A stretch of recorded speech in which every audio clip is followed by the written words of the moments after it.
ಕೇಳುಗರಿಗೆಲ್ಲ ನಮಸ್ಕಾರ. ವೃತ್ತಿ ಮಾರ್ಗದರ್ಶನ ಕಾರ್ಯಕ್ರಮಕ್ಕೆ ಆತ್ಮೀಯವಾದ ಸ್ವಾಗತ. ಕೇಳುಗರೆ, ಸೈಬರ್ ಸೆಕ್ಯೂರಿಟಿ ಕ್ಷೇತ್ರದಲ್ಲಿನ ಉದ್ಯೋಗಾವಕಾಶಗಳು ಈ ಬಗ್ಗೆ ಮಾಹಿತಿ ಮಾಡಿಕೊಳ್ಳಿಕ್ಕೆ ಇಂದು ನಮ್ಮ ಜೊತೆ ಮೈಸೂರಿನ ಸೈಬರ್ ಸೆಕ್ಯೂರಿಟಿ ವಿಷಯ ತಜ್ಞರಾದ ಸತ್ಯನಾರಾಯಣ ಅಯ್ಯಂಗಾರ್ ಅವರಿದ್ದಾರೆ. ಸರ್, ತಮಗೆ ಕಾರ್ಯಕ್ರಮಕ್ಕೆ ಪ್ರೀತಿಯ ಸ್ವಾಗತ. ಎಲ್ಲರಿಗೂ ನನ್ನ ನಮಸ್ಕಾರಗಳು. ಸರ್, ಮೊದಲಿಗೆ ಸೈಬರ್ ಸೆಕ್ಯೂರಿಟಿ ಅಂದ್ರೆ ಏನು, ಯಾವ ಕಾರಣಕ್ಕೆ ಇದರ ಮಾಹಿತಿ ಎಲ್ಲರಿಗೂ ಅಗತ್ಯ ಅಂತೀರಿ? ಸೈಬರ್ ಸೆಕ್ಯೂರಿಟಿ ಅನ್ನೋ ವಿಷಯ ಮಾತಾಡಿದಾಗ ಅದು ಏನ್ ವಿಷಯ ಅಂದ್ರೆ, ನಿಮ್ಮ ಡಿಜಿಟಲ್ ಡಿವೈಸಸ್ ಏನಿದೆ, ನಿಮ್ಮ ಡಿಜಿಟಲ್ ಡಿವೈಸ್, ನಿಮ್ಮ ಮೊಬೈಲ್ ಆಗಲಿ, ನಿಮ್ಮ ಸಿಸ್ಟಮ್ ಆಗಲಿ, ನಿಮ್ಮ ನೆಟ್ವರ್ಕ್ ಆಗಲಿ, ಅದನ್ನ ಸುರಕ್ಷತೆಗೊಳಿಸುವುದನ್ನೇ ನಾವು ಸೈಬರ್ ಸೆಕ್ಯೂರಿಟಿ ಅಂತ ಕರಿತೀವಿ. ಇದು ಏನಕ್ಕೆ ಇಂಪಾರ್ಟೆಂಟ್ ಅಂತ ಬಂದಾಗ, ನಿಮ್ಮ ಮೊಬೈಲ್ ಆಗಲಿ, ನಿಮ್ಮ ಕಂಪ್ಯೂಟರ್ ಆಗಲಿ, ನಿಮ್ದು ಡಾಟಾ ಏನೇ ಇನ್ಫಾರ್ಮೇಶನ್, ಪರ್ಸನಲ್ ಇನ್ಫಾರ್ಮೇಶನ್ ಆಗಲಿ, ಏನೇ ಇರಲಿ, ಅದು ಎಲ್ಲಾನು ನೀವು ಅದರಲ್ಲಿ ಸ್ಟೋರ್ ಮಾಡಿರ್ತೀರ. ಸರ್ಟೆನ್ ಇನ್ಫಾರ್ಮೇಶನ್ಸ್ ಅನ್ನ ಪದ ಬಂದಾಗ, ಎಷ್ಟು ಪರ್ಸನಲ್ ಇನ್ಫಾರ್ಮೇಶನ್ಸ್ ಅದು ಬೇರೆಯವ್ರಿಗೆ ಹೋದಾಗ ಅದು ಏನ್ ಅನಾಹುತ ಆಗುತ್ತೆ, ಅದಕ್ಕೋಸ್ಕರ ಈ cyber security is very important ಅಂತ ನಾವು ಹೇಳಿ ಬರ್ತೀವಿ. ನಾವು ಸೈಬರ್ ಸೆಕ್ಯೂರಿಟಿ ಥ್ರೆಟ್ಸ್ ಇದೇನಿದು? ಮೇಡಮ್, ಸೈಬರ್ ಸೆಕ್ಯೂರಿಟಿ ಥ್ರೆಟ್ಸ್ ಅಂತ ಬಂದಾಗ, ಈಗ ಒಂದು ಥ್ರೆಟ್ ಅಂತ ಬಂದಾಗ ಏನಂದ್ರೆ, ನಿಮ್ಗೆ ಹಾನಿಕರ ಮಾಡುವುದೇ ನಾವು ಥ್ರೆಟ್ ಅಂತ ಕರಿತೀವಿ. ಆ ಹಾನಿಕರ ಯಾವ ತರ ಇರುತ್ತೆ, ಈಗ ಯಾವ್ದೋ ನಿಮ್ಗೆ ಒಂದು ಮೆಸೇಜ್ ಬರುತ್ತೆ. ಮೆಸೇಜ್ ಬಂದಾಗ ಜನ ಏನ್ ತಿಳ್ಕೊಳ್ಳೋ, ಏನೋ ಮೆಸೇಜ್ ಬಂತು, ಇದರಿಂದ ನಂಗೆ ಏನೋ ಉಪಯೋಗ ಆಗುತ್ತೆ ಅಂತ ಹೇಳ್ಬಿಟ್ಟು, ಬಟ್ ಆ ಮೆಸೇಜ್ ಇಂದ ಏನ್ ಅನಾಹುತ ಆಗುತ್ತೆ ಅಂತ ಜನರಿಗೆ ಗೊತ್ತಿರಲ್ಲ. ಸೊ ಅದ್ರ ಪ್ರಕಾರ ನೋಡಿದಾಗ, ಈ ವೈರಸ್ ಆಗ್ಲಿ, ಮಾಲ್ವೇರ್ ಆಗ್ಲಿ, ಈ ಫಿಶಿಂಗ್ ಇಮೇಲ್, ಈಗ ಫಿಶಿಂಗ್ ಇಮೇಲ್ ಅಂತ ಬಂದಿದ ತಕ್ಷಣ ಹೇಗೆ ಫಿಶಿಂಗ್ ಇಮೇಲ್ಸ್ ಗಳು ಬರುತ್ತೆ, ದಿನಾ ಜನ ಏನ್ ಮಾಡ್ತಾರೆ, ನ್ಯೂಸ್ ನೋಡೋಕ್ಕಿಂತ ಜನರು ಜಾಸ್ತಿ ನೋಡೋದೇ ಇಂಟರ್ನೆಟ್ ಅಲ್ಲಿ ಏನಾಗುತ್ತೆ, ನೀವು ಒಂದು ಸರ್ಚ್ ಮಾಡ್ತೀರಾ, ಒಂದು ಸರ್ಚ್ ಮಾಡಕ್ ಹೋದಾಗ ಏನಾಗುತ್ತೆ, ಅದೇ ರಿಪೀಟೆಡ್ ಆಗಿ ಅದೇ ನ್ಯೂಸ್ ಬರ್ತಾ ಇರುತ್ತೆ ನಿಮ್ಗೆ. ಸೊ ಅವಾಗ ಆ ಕ್ರಿಮಿನಲ್ಸ್ ಆರ್ ಹ್ಯಾಕರ್ ಗಳು ಏನ್ ಮಾಡ್ತಾರೆ, ಓಕೆ ಇವ್ರದ್ದು ಟೆಂಡೆನ್ಸಿ ಏನಿದೆ, ಓಕೆ ಇದ್ರಲ್ಲಿ ಅವ್ರನ್ನ ಮರಳು ಮಾಡಿದಾಗ ಏನಾಗುತ್ತೆ, ಅವರು ಆಟೋಮ್ಯಾಟಿಕ್ ಆಗಿ ಅದಕ್ಕೆ ಬಿದ್ದೋಗ್ತಾರೆ. ಸೊ ಈಗ ಫಾರ್ ಎಕ್ಸಾಂಪಲ್, ಈಗ ರೀಸೆಂಟ್ ಅಲ್ಲ, ಒಂದು ಲಾಸ್ಟ್ ಇಯರ್ ಒಂದು ಕೇಸ್ ಆಯ್ತು. ಒಂದು ಕೋಕೋ ಕೋಲಾ ಕಂಪನಿಯಿಂದ ನಿಮ್ಗೆ 1 crore rupees ಲಾಟ್ರಿ ಬಂದಿದೆ ಅಂತ ಹೇಳ್ಬಿಟ್ಟು ಒಂದು ಫಿಶಿಂಗ್ ಇಮೇಲ್ ಬಂತು. ಆಗ ಆ ಹಿರಿಯರು ಏನ್ ಮಾಡಿದ್ರು, ಅದಕ್ಕೆ 1 ಕೋಟಿ ಬಂದಿದೆಲ್ಲ, ಈ 1 ಕೋಟಿಯಿಂದ ನಂಗೆ ಎಷ್ಟೊಂದು ಉಪಯೋಗ ಆಗುತ್ತೆ ಅಂತ ಹೇಳ್ಬಿಟ್ಟು ಅವ್ರು ಏನ್ ಮಾಡಿದ್ರು, ಆ ಲಿಂಕ್ ಕ್ಲಿಕ್ ಮಾಡ್ಬಿಟ್ರು. ಲಿಂಕ್ ಕ್ಲಿಕ್ ಮಾಡಿದಾಗ ಏನಾಯ್ತು, ಒಂದು OTP ಬಂತು ಅವ್ರಿಗೆ. ಅವ್ರು ಹೇಳಿದ್ರು, ಇಲ್ಲ ರಿಜಿಸ್ಟ್ರೇಷನ್ಗೆ ನಿಮ್ ಮೊಬೈಲ್ ರಿಜಿಸ್ಟರ್ ಆಗ್ಬೇಕು ಅಂತ ಹೇಳ್ಬಿಟ್ಟು ಒಂದು OTP ಬಂತು. ಆ OTP ಬಂದಿದ ತಕ್ಷಣ ಏನಾಯ್ತು, ಇವ್ರು ಆ OTP ಹಾಕಿದ್ರು. ಇವ್ರಿಗೆ ಗೊತ್ತಿರ್ಲಿಲ್ಲ ಆ OTP ಹಾಕ್ಬೋದೇ ಅಂತ ಗೊತ್ತಿರ್ಲಿಲ್ಲ. ಬಟ್ OTP ಹಾಕಿದ ತಕ್ಷಣ ಏನಾಯ್ತು, ಇದ್ದಿದ್ದ ದುಡ್ಡೆಲ್ಲ ಕಳ್ಕೊಂಡ್ರು. ಇದು ಒಂದು ಫೈನಾನ್ಷಿಯಲ್ ಫ್ರಾಡ್. ಇದಲ್ಲದೆ ಬೇರೆ ಯಾವ ತರದ್ದೆಲ್ಲ ಸೆಕ್ಯೂರಿಟಿ ಥ್ರೆಟ್ಸ್ ಗಳು ಕಾಣಬಹುದು? ನಾವು ಸೆಕ್ಯೂರಿಟಿ ಥ್ರೆಟ್ಸ್ ಗಳು ಹೇಗೆ ಕಾಣಬಹುದು ಅಂದ್ರೆ, ನಿಮ್ದು ಪರ್ಸನಲ್ ಇನ್ಫಾರ್ಮೇಶನ್ ಗಳು. ಈಗ ಫಾರ್ ಎಲ್ಲಾನು ಲಿಂಕ್ ಆಗದೆ ನಿಮ್ ಫೈನಾನ್ಸ್ಗೋಸ್ಕರ. ಬಿಕಾಸ್ ಒಬ್ಬ ಕಳ್ಳ ಕದಿಬೇಕು ಅಂದ್ರೆ ಅವ್ನ್ ಕದಿಯೋದೇ ದುಡ್ಡುಗೋಸ್ಕರ. ಸೊ ಏನಾಗುತ್ತೆ, ಈಗ ನಿಮ್ದು ಒಂದು ಪರ್ಸನಲ್ ಫೋಟೋಸ್ ಆಗಿರ್ಬೋದು, ಅವ್ರ ಏನೇ ಒಂದು ಪರ್ಸನಲ್ ಡಾಕ್ಯುಮೆಂಟ್ಸ್ ಆಗಿರ್ಬೋದು, ಅದು ಯಾರಾದ್ರೂ ಅದನ್ನ ಕದಿತು ಅಂದ್ರೆ ಏನ್ ಅನಾಹುತ ಆಗುತ್ತೆ ನಿಮ್ಗೆ, ಆ ಫೋಟೋ ಇಂದ ಏನೇನ್ ಚೇಂಜ್ ಮಾಡ್ಬೋದು, ನಿಮ್ಗೆ ಎಷ್ಟು ತೊಂದರೆ ಕೊಡ್ಬೋದು, ಆ ತೊಂದರೆಯಿಂದ ನಿಮ್ಮ ಹತ್ರ ಅವ್ರ ದುಡ್ಡನ್ನ ಹೇಗ್ ತಗೋಬೇಕು ಅಂತ ಹೇಳ್ಬಿಟ್ಟು ಈ ತರ ವಿಷಯಗಳು ಬರುತ್ತೆ ಮೇಡಮ್. ಅದು ಇದಲ್ಲದೆ ಪರ್ಸನಲ್ ಡೇಟಾ ಮಿಸ್ಯೂಸ್ ಕೂಡ ಆಗಬಹುದಾ? ಈಗ ಫಾರ್ ಎಕ್ಸಾಂಪಲ್ ಏನಾಗುತ್ತೆ, ಈಗ ಎಷ್ಟೊಂದು ನಿಮ್ಗೆ ಫೈನಾನ್ಸ್ ಆಪ್ ಗಳು ಬಂದಿದೆ. ಆ ಫೈನಾನ್ಸ್ ಆಪ್ ಅಲ್ಲಿ ನೀವು ಲಾಗಿನ್ ಆಗ್ಬೇಕು ಅಂದ್ರೆ ನಿಮಗೆ ಎಲ್ಲ ಪರ್ಮಿಷನ್ಸ್ ಕೊಡ್ಬೇಕು. ನೀವು ಈಗ ನಿಮ್ ಮೊಬೈಲ್ ಲಾಸ್ಟ್ ಕಾಲ್ ಡೀಟೇಲ್ಸ್ ಕೊಡ್ಬೇಕು, ಮೆಸೇಜ್ ಆಕ್ಸೆಸ್ ಕೊಡ್ಬೇಕು, ಮೀಡಿಯಾ ಆಕ್ಸೆಸ್ ಕೊಡ್ಬೇಕು. ಇದ್ರೆಲ್ಲ ಆಕ್ಸೆಸ್ ಕೊಟ್ಟಾಗ ಏನಾಗುತ್ತೆ, ನಿಮ್ದು ಆಟೋಮ್ಯಾಟಿಕಲಿ ನಿಮ್ದು ಕಾಲ್ ಡೀಟೇಲ್ಸ್ ಇಂದ ಹಿಡಿದು ನಿಮ್ ಪರ್ಸನಲ್ ಫೋಟೋಸ್ ಆಗ್ಲಿ, ನಿಮ್ ಪರ್ಸನಲ್ ಮೆಸೇಜಸ್ ಆಗ್ಲಿ, ಎಲ್ಲಾನು ಅವ್ರು ಆಕ್ಸೆಸ್ ಮಾಡಬಹುದು. ಸೊ ನಾನ್ ಜನರಿಗೆ ಹೇಳೋದು ಏನು ಅಂದ್ರೆ, ಯಾವುದೇ ಕಾರಣಕ್ಕೂ ನಿಮ್ ಮೊಬೈಲ್ ಅಲ್ಲಿ ಏನು ಪರ್ಮಿಷನ್ ಆಕ್ಸೆಸ್ ಯಾರಿಗೂ ಕೊಡ್ಬೇಡಿ. ನೀವು ಪರ್ಮಿಷನ್ ಏನೋ ಒಂದು ಪರ್ಟಿಕ್ಯುಲರ್ ಆಗಿ ಲೊಕೇಶನ್ ಪರ್ಮಿಷನ್ ಕೊಡ್ಬೋದು ನೀವು, ಬಟ್ ನಿಮ್ ಪರ್ಸನಲ್ ಡಾಟಾಸ್ ಪರ್ಮಿಷನ್ ಕೊಡ್ತು ಅಂದ್ರೆ ನೀವು ತೊಂದರೆಗೆ ಸಿಗಾಕೊಳ್ತೀರಾ. ಸರ್, ಈಗ ಬ್ಯಾಂಕ್ ಆಗಿರ್ಬೋದು ಅಥವಾ ಯಾವುದೇ ಒಂದು ಸಂಸ್ಥೆ ಆಗಿರ್ಬೋದು, ಅವರ ಕಂಪನಿ ಡೇಟಾನ ಸೇಫ್ ಮಾಡ್ಲಿಕ್ಕೆ ಒಂದಷ್ಟು ಕ್ರಮಗಳನ್ನ ಅವರು ಅನುಸರಿಸ್ತಾರೆ. ಈ ಕ್ರಮಗಳು ಯಾವ್ಯಾವ್ದು ಅಂತ ನೀವು ಸಂಕ್ಷಿಪ್ತವಾಗಿ ಹೇಳ್ಬೋದಾ? ಮೇಡಮ್, ಈಗ ನಾವು ಕ್ರಮಗಳು ಅಂತ ಮಾತಾಡಿದಾಗ ಅವ್ರದ್ದು ಡೇಟಾ ಆಗ್ಲಿ, ನೆಟ್ವರ್ಕ್ ಇನ್ಫ್ರಾಸ್ಟ್ರಕ್ಚರ್ ಆಗ್ಲಿ ಎಷ್ಟು ಸೆಕ್ಯೂರ್ಡ್ ಆಗಿದೆ ಅಂತ ಫಸ್ಟ್ ನಾವು ತಿಳ್ಕೋಬೇಕು. ಈಗ ನೆಟ್ವರ್ಕ್ ಇನ್ಫ್ರಾಸ್ಟ್ರಕ್ಚರ್ ಸೆಕ್ಯೂರ್ಡ್ ಆಗಿದ್ದಾಗ್ಲೇನೆ ಯಾರು ಒಳಗ್ ಬರಕ್ಕಾಗಲ್ಲ. ನೆಟ್ವರ್ಕ್ ಇನ್ಫ್ರಾಸ್ಟ್ರಕ್ಚರ್ ಅಂದ್ರೆ ಏನು ಅಂತ ಹೇಳಿ? ನೆಟ್ವರ್ಕ್ ಇನ್ಫ್ರಾಸ್ಟ್ರಕ್ಚರ್ ಅಂದ್ರೆ ನಿಮ್ದು ಬೇಸ್, ಒಂದು ಒಂದು ಬಿಲ್ಡಿಂಗ್, ಒಂದು ಸಿಸ್ಟಮ್ ಇಂದ ಹಿಡಿದು ನಿಮ್ದು ಹೋಲ್ ನಿಮ್ದು ಕಸ್ಟಮರ್ ಡಾಟಾ ಆಗ್ಲಿ ಏನೇ ಆಗ್ಲಿ ಎಲ್ಲಿವರೆಗೂ ಎಂಡ್ ಪಾಯಿಂಟ್ ವರೆಗೂ ಏನೇನ್ ನೆಟ್ವರ್ಕ್ ಡಿವೈಸಸ್ ಗಳಿದೆ, ಈಗ ನಿಮ್ದು ಫೈರ್ ವಾಲ್ ಆಗ್ಲಿ, ನಿಮ್ದು ಆಂಟಿ ವೈರಸ್ ಆಗ್ಲಿ, ಸಿಸ್ಟಮ್ ಆಗ್ಲಿ, ಸರ್ವರ್ ಆಗ್ಲಿ, ಇದೆಲ್ಲ ಜೋಡಿಸಿದಾಗ್ಲೇನೆ ಒಂದು ನೆಟ್ವರ್ಕ್ ಆಗೋದು. ಈ ನೆಟ್ವರ್ಕ್ ಒಳಗಡೆ ಏನಾಗುತ್ತೆ, ಆ ನೆಟ್ವರ್ಕ್ ಅಲ್ಲೇನೆ ನಿಮ್ದು ಡೇಟಾ, ಪರ್ಸನಲ್ ಇನ್ಫಾರ್ಮೇಶನ್ಸ್ ಎಲ್ಲ ಸೇವ್ ಆಗಿರುತ್ತೆ. ಈಗ ನೀವು ಒಂದು ಅಕೌಂಟ್ ಓಪನ್ ಮಾಡಿಸ್ಬೇಕು ಬ್ಯಾಂಕ್ ಅಲ್ಲಿ. ಅಕೌಂಟ್ ಓಪನ್ ಮಾಡ್ಸಕ್ಕೆ ಏನ್ ಮಾಡ್ಬೇಕು, ನಿಮ್ದು ಆಧಾರ್ ಕಾರ್ಡ್, ಪ್ಯಾನ್ ಕಾರ್ಡ್ ಕೊಡ್ಲೇಬೇಕು. ಅದಿಲ್ಲದೆ ನಿಮ್ದು ಅಕೌಂಟ್ ಓಪನ್ ಆಗಲ್ಲ. ಈಗ ಆ ಅಕೌಂಟ್ ಓಪನ್ ಮಾಡಿದಾಗ ಏನಾಗುತ್ತೆ, ಅದು ಸೇವ್ ಆಗಿರುತ್ತೆ ಒಂದ್ ಕಡೆ, ಅದು ಮೇನ್ ನಿಮ್ದು ಬ್ಯಾಂಕ್ ಸರ್ವರ್ ಸೇವ್ ಆಗಿರುತ್ತೆ. ಈಗ ಅದು ಸುರಕ್ಷತೆ ಇಲ್ಲ ಅಂದ್ರೆ ಏನಾಗುತ್ತೆ, ಆ ಇನ್ಫಾರ್ಮೇಶನ್ ಕೂಡ ಬೇರೆಯವ್ರು ತಗೋಬಹುದು. ಸೊ ಈಗ ನೀವು ಬ್ಯಾಂಕಿಂಗ್ ವಿಚಾರ ಮಾಡಿದಾಗ ಬಿಹಾರಲ್ಲಿ ಒಂದು ಕೇಸ್ ನಡೆಯುತ್ತೆ. ಏನಾಗುತ್ತೆ, ಒಬ್ರು ಯಾರೋ ಒಂದು ಹುಡುಗಿ ಕಾಲ್ ಮಾಡ್ತಾರೆ. ಕಾಲ್ ಮಾಡ್ಬಿಟ್ಟು ನಾನು ನಿಮ್ ತಂದೆಯವ್ರ ಫ್ರೆಂಡ್ ಅಂತ ಹೇಳ್ತಾರೆ. ತಂದೆಯವ್ರ ಫ್ರೆಂಡ್ ಅಂದಾಗ ಏನಂದ್ರೆ ಆಟೋಮೆಟಿಕ್ಲಿ ತಂದೆಯವ್ರ ಫ್ರೆಂಡ್ ಅಂದಾಗ ಓಕೆ ರೈಟ್ ಫ್ಯಾನ್ಸ್, ಓ ಹೌದಾ ಹೇಳಿ ಅಂಕಲ್ ಅಂತ ಮಾತಾಡ್ತಾರೆ. ನಾನು ಬೈ ಮಿಸ್ ಆಗಿ ನಿನ್ನ ಅಕೌಂಟ್ಗೆ ದುಡ್ಡು ಕಳಿಸ್ಬಿಟ್ಟೆ ಕಣಮ್ಮ ಅಂತ ಹೇಳ್ಬಿಟ್ಟು ಒಂದು ಮೆಸೇಜ್ ಫಾರ್ವರ್ಡ್ ಮಾಡ್ತಾರೆ, ಇಷ್ಟು ದುಡ್ಡು ಕ್ರೆಡಿಟ್ ಆಗಿದೆ ಅಂತ ಹೇಳ್ಬಿಟ್ಟು. ಸೊ ಅದರಿಂದ ನಾನು 2,000 ಕಳ್ಸಕ್ ಹೋಗಿ 20,000 ಕಳಿಸ್ಬಿಟ್ಟೆ ಅಮ್ಮ ಅಂತ ಹೇಳ್ಬಿಟ್ಟು ಒಂದು ಮೆಸೇಜ್ ಕಳಿಸ್ತಾರೆ. ಆಗ ಜನ ಏನ್ ಮಾಡ್ತಾರೆ, ಓಕೆ ಮೆಸೇಜ್ ಬಂದಿದೆಯಲ್ಲ, ಸೊ ಅವ್ರಿಗೆ ವಾಪಸ್ ಅವ್ರು ಏನು ಅವಶ್ಯಕತೆ ಇದೆಯೋ ಅವ್ರಿಗೆ ವಾಪಸ್ ಕಳ್ಸದ ಅಂತ ಹೇಳ್ಬಿಟ್ಟು ಮಾಡುದು. ಬಟ್ ಆದ್ಮೇಲೆ ನೀವು ಏನ್ ಅನ್ಬೋದು ನೋಡ್ಬೇಕು, ಅದನ್ನ ನೀವು ನೋಡಿರಲ್ಲ. ಬ್ಯಾಂಕ್ ಅಕೌಂಟ್ ಚೆಕ್ ಮಾಡಬೇಕು, ಚೆಕ್ ಯಾರೇ ಆಗ್ಲಿ. ಈಗ ನಿಮ್ ಫೋನ್ ಅಲ್ಲಿ ಯಾರು ಮಾತಾಡ್ತಾ ಇದಾರೆ ಅಂತ ಗೊತ್ತಾಗಲ್ಲ. ಈಗ ವಾಯ್ಸ್ ಟ್ರಾನ್ಸ್ಲೇಟ್ ಮಾಡೋ ಮಾತಾಡ್ತಾರೆ, ನೀವು ಅವ್ರಿಗೆ ಏನಾದ್ರು ಫೇವರ್ ಆಗುತ್ತೆ ಅಂದ್ರೆ ಯಾವ ತರ ವಿದ್ಯಾರ್ಥಿಗಳಾದ್ರೂ ಮಾತಾಡ್ತಾರೆ. ಸೊ ಅವಾಗ ಅವ್ರು ಏನ್ ಮಾಡಿದ್ದಾರೆ, ಅವರು ಬಂದು ದುಡ್ಡನ್ನ ವಾಪಸ್ ಕಳಿಸ್ಬಿಟ್ಟಿದ್ದಾರೆ. ಬ್ಯಾಂಕ್ ಅಕೌಂಟ್ ಅಲ್ಲಿ ಇದ್ದಿದ್ದ ದುಡ್ಡೆಲ್ಲ ಹೋಗಿ ಕೊನೆಗೆ ಅದು ತುಂಬಾ ಅನಾಹುತ ಆಯ್ತದೆ. ಸೊ ಯಾವುದೇ ಕಾರಣಕ್ಕಾಗ್ಲಿ, ಏನೇ ಮೆಸೇಜ್ ಬರ್ಲಿ, ಏನೇ ಫೋನ್ಸ್ ಬರ್ಲಿ, ನಿಮ್ಮ ಡಿಜಿಟಲ್ ಡಿವೈಸ್ ನಿಂದ ಯಾವುದೇ ಕಾರಣಕ್ಕೂ ಕನ್ಫರ್ಮೇಶನ್ ಇಲ್ದೇನೆ ಏನ್ ದುಡ್ಡು ಟ್ರಾನ್ಸ್ಫರ್ ಮಾಡಬೇಡಿ. ಈಗ ಎಷ್ಟೊಂದು ಬ್ಯಾಂಕ್ ಈಗ KYC ವೆರಿಫಿಕೇಶನ್ ಅಂತ ಹೇಳ್ಬಿಟ್ಟು ಹೊಸದಾಗಿ ಬಂದಿದೆ ಈಗ. ಸೊ ಬ್ಯಾಂಕ್ ಇಂದಾನು ಮೆಸೇಜ್ ಬರುತ್ತೆ, ಬಟ್ ಏನ್ ಮಾಡ್ತಾರೆ, ಕಾಲ್ ಸೆಂಟರ್ ಹತ್ರ ಕಾಲ್ ಮಾಡ್ಬಿಟ್ಟು ನಿಮ್ KYC ವೆರಿಫಿಕೇಶನ್ ಮಾಡಬೇಕು, OTP ಬರಬೇಕು. ಈಗ ನೀವು OTP ಕೊಟ್ರೆ ಏನಾಗುತ್ತೆ, ಅದ್ ಯಾವ ತರ ಬೇಕಾದ್ರೂ ಮಿಸ್ಯೂಸ್ ಆಗುತ್ತೆ. ಇದು ಸಾಮಾನ್ಯ ಜನರಿಗೆ ಆಗುವಂತಹ ತೊಂದರೆ, ಸೈಬರ್ ಸೆಕ್ಯೂರಿಟಿನ ಸರಿಯಾಗಿ ಫಾಲೋ ಮಾಡಲಿಲ್ಲ ಅಂತ ಹೇಳಿದ್ರೆ. ಆದ್ರೆ ಆರ್ಗನೈಸೇಷನ್ ಅಲ್ಲಿ, ಈಗ ಒಂದು ಬ್ಯಾಂಕ್ ಅಂತಾನೆ ಒಂದು ಎಕ್ಸಾಂಪಲ್ ತಗೊಂಡ್ರೆ, ಅಲ್ಲಿ ಏನೇನೆಲ್ಲ ಕ್ರಮಗಳನ್ನ, ಈಗ ಸೈಬರ್ ಸೆಕ್ಯೂರಿಟಿ ಪ್ರೊಫೆಷನಲ್ಸ್ ಗಳಂತ ಇರ್ತಾರೆ, ಅವ್ರು ಏನೇನೆಲ್ಲ ಕ್ರಮಗಳನ್ನ ಮಾಡ್ತಾರೆ, ಏನೇನೆಲ್ಲ ಗೈಡ್ ಲೈನ್ಸು, ರೆಗ್ಯುಲೇಷನ್ಸು, ಕಾಂಪ್ಲೈನ್ಸ್, ಅದನ್ನೆಲ್ಲ ಹೇಗೆಲ್ಲ ಫಾಲೋ ಮಾಡ್ತಾರೆ ಅಂತ ಹೇಳ್ತೀರಾ? ಮೇಡಮ್, ಈಗ ಬ್ಯಾಂಕ್ ಪ್ರಕಾರ ಮಾತಾಡಿದಾಗ ನಾವು ಬ್ಯಾಂಕ್ಗೆ ಸಪರೇಟ್ ಆಗಿ RBI ಗೈಡ್ಲೈನ್ಸ್ ಕೊಟ್ಟಿದ್ದಾರೆ, ಈ ಲೆವೆಲ್ ಅಲ್ಲಿ ನಿಮ್ದು ಸೆಕ್ಯೂರಿಟಿ ಇರಬೇಕು ಅಂತ ಹೇಳ್ಬಿಟ್ಟು. ಸೊ ಫಾರ್ ಎಕ್ಸಾಂಪಲ್ ಏನಾಗುತ್ತೆ, VAPT ಆಡಿಟ್ ಅಂತ ನಾವು ಕರಿತೀವಿ ಬ್ಯಾಂಕಿಂಗ್ ಅಲ್ಲಿ, vulnerability assessment and penetration testing ಅಂತ ಹೇಳ್ಬಿಟ್ಟು. ಆ ಆಡಿಟ್ ಮಾಡಿದಾಗ ಏನಾಗುತ್ತೆ, ನಿಮ್ದು ಈಚ್ ಅಂಡ್ ಎವ್ರಿ ನಿಮ್ ನೆಟ್ವರ್ಕ್ ಅಲ್ಲಿ ಎಷ್ಟು ಸಿಸ್ಟಮ್ ಇದೆ, ಆ ಸಿಸ್ಟಮ್ ಗಳಿಗೆ ಏನೇನ್ IP ಕೊಟ್ಟಿದ್ದೀರಾ, ಆ IP ದಲ್ಲಿ ಏನೇನ್ ಪ್ರಾಬ್ಲಮ್ಸ್ ಇದೆ ಅಂತ ಒಂದು ರಿಪೋರ್ಟ್ ಬರುತ್ತೆ. ಆ ರಿಪೋರ್ಟ್ ನ ನಾವು ಕ್ಲಿಯರ್ ಮಾಡ್ಕೊಂಡು ಕಂಪ್ಲೈನ್ಸ್ ಮಾಡೋದಿಕ್ಕೆ ನಾವು ಒಂದು ರಿಪೋರ್ಟ್ ಕೊಡ್ತೀವಿ. ಸೊ ಈಗ ಫಾರ್ ಎಕ್ಸಾಂಪಲ್ ಏನಾಗುತ್ತೆ, ಈಗ ಒಂದು Windows 7 ಯೂಸ್ ಮಾಡ್ತಾ ಇರ್ತಾರೆ, ಬಟ್ ನಮ್ ರೂಲ್ ಆರ್ RBI ಗೈಡ್ಲೈನ್ಸ್ ಪ್ರಕಾರ Windows 7 ಇಸ್ ಔಟ್ಡೇಟೆಡ್. ಈಗ ಏನಾದ್ರು ನಾವು Windows 10 ಅಂಡ್ ಅಬೌವ್ ಯೂಸ್ ಮಾಡಬೇಕಾಗಿರೋದು. ಅದೇ ಈಗ ಆಫೀಸ್ ತಗೊಂಡಾಗ್ಲೂ ಕೂಡ ಮೈಕ್ರೋಸಾಫ್ಟ್ ಆಫೀಸ್ 2013 ಮೇಗಡೆನೆ ನಾವು ಅಪ್ಡೇಟ್ ಮಾಡಬೇಕು ಆಸ್ ಪರ್ RBI ಗೈಡ್ಲೈನ್. ಈಗ ನೀವು ಈ ಪ್ಯಾಚಸ್ ಆಗ್ಲಿ, ಈ ಅಪ್ಡೇಟ್ಸ್ ಗಳನ್ನ ಅಪ್ಡೇಟ್ ಮಾಡ್ಕೊಂಡಿಲ್ಲ ಅಂದ್ರೆ ನಿಮ್ಗೆ ತೊಂದರೆಗೆ ಸಿಗಾಕೊಳ್ತೀರಾ.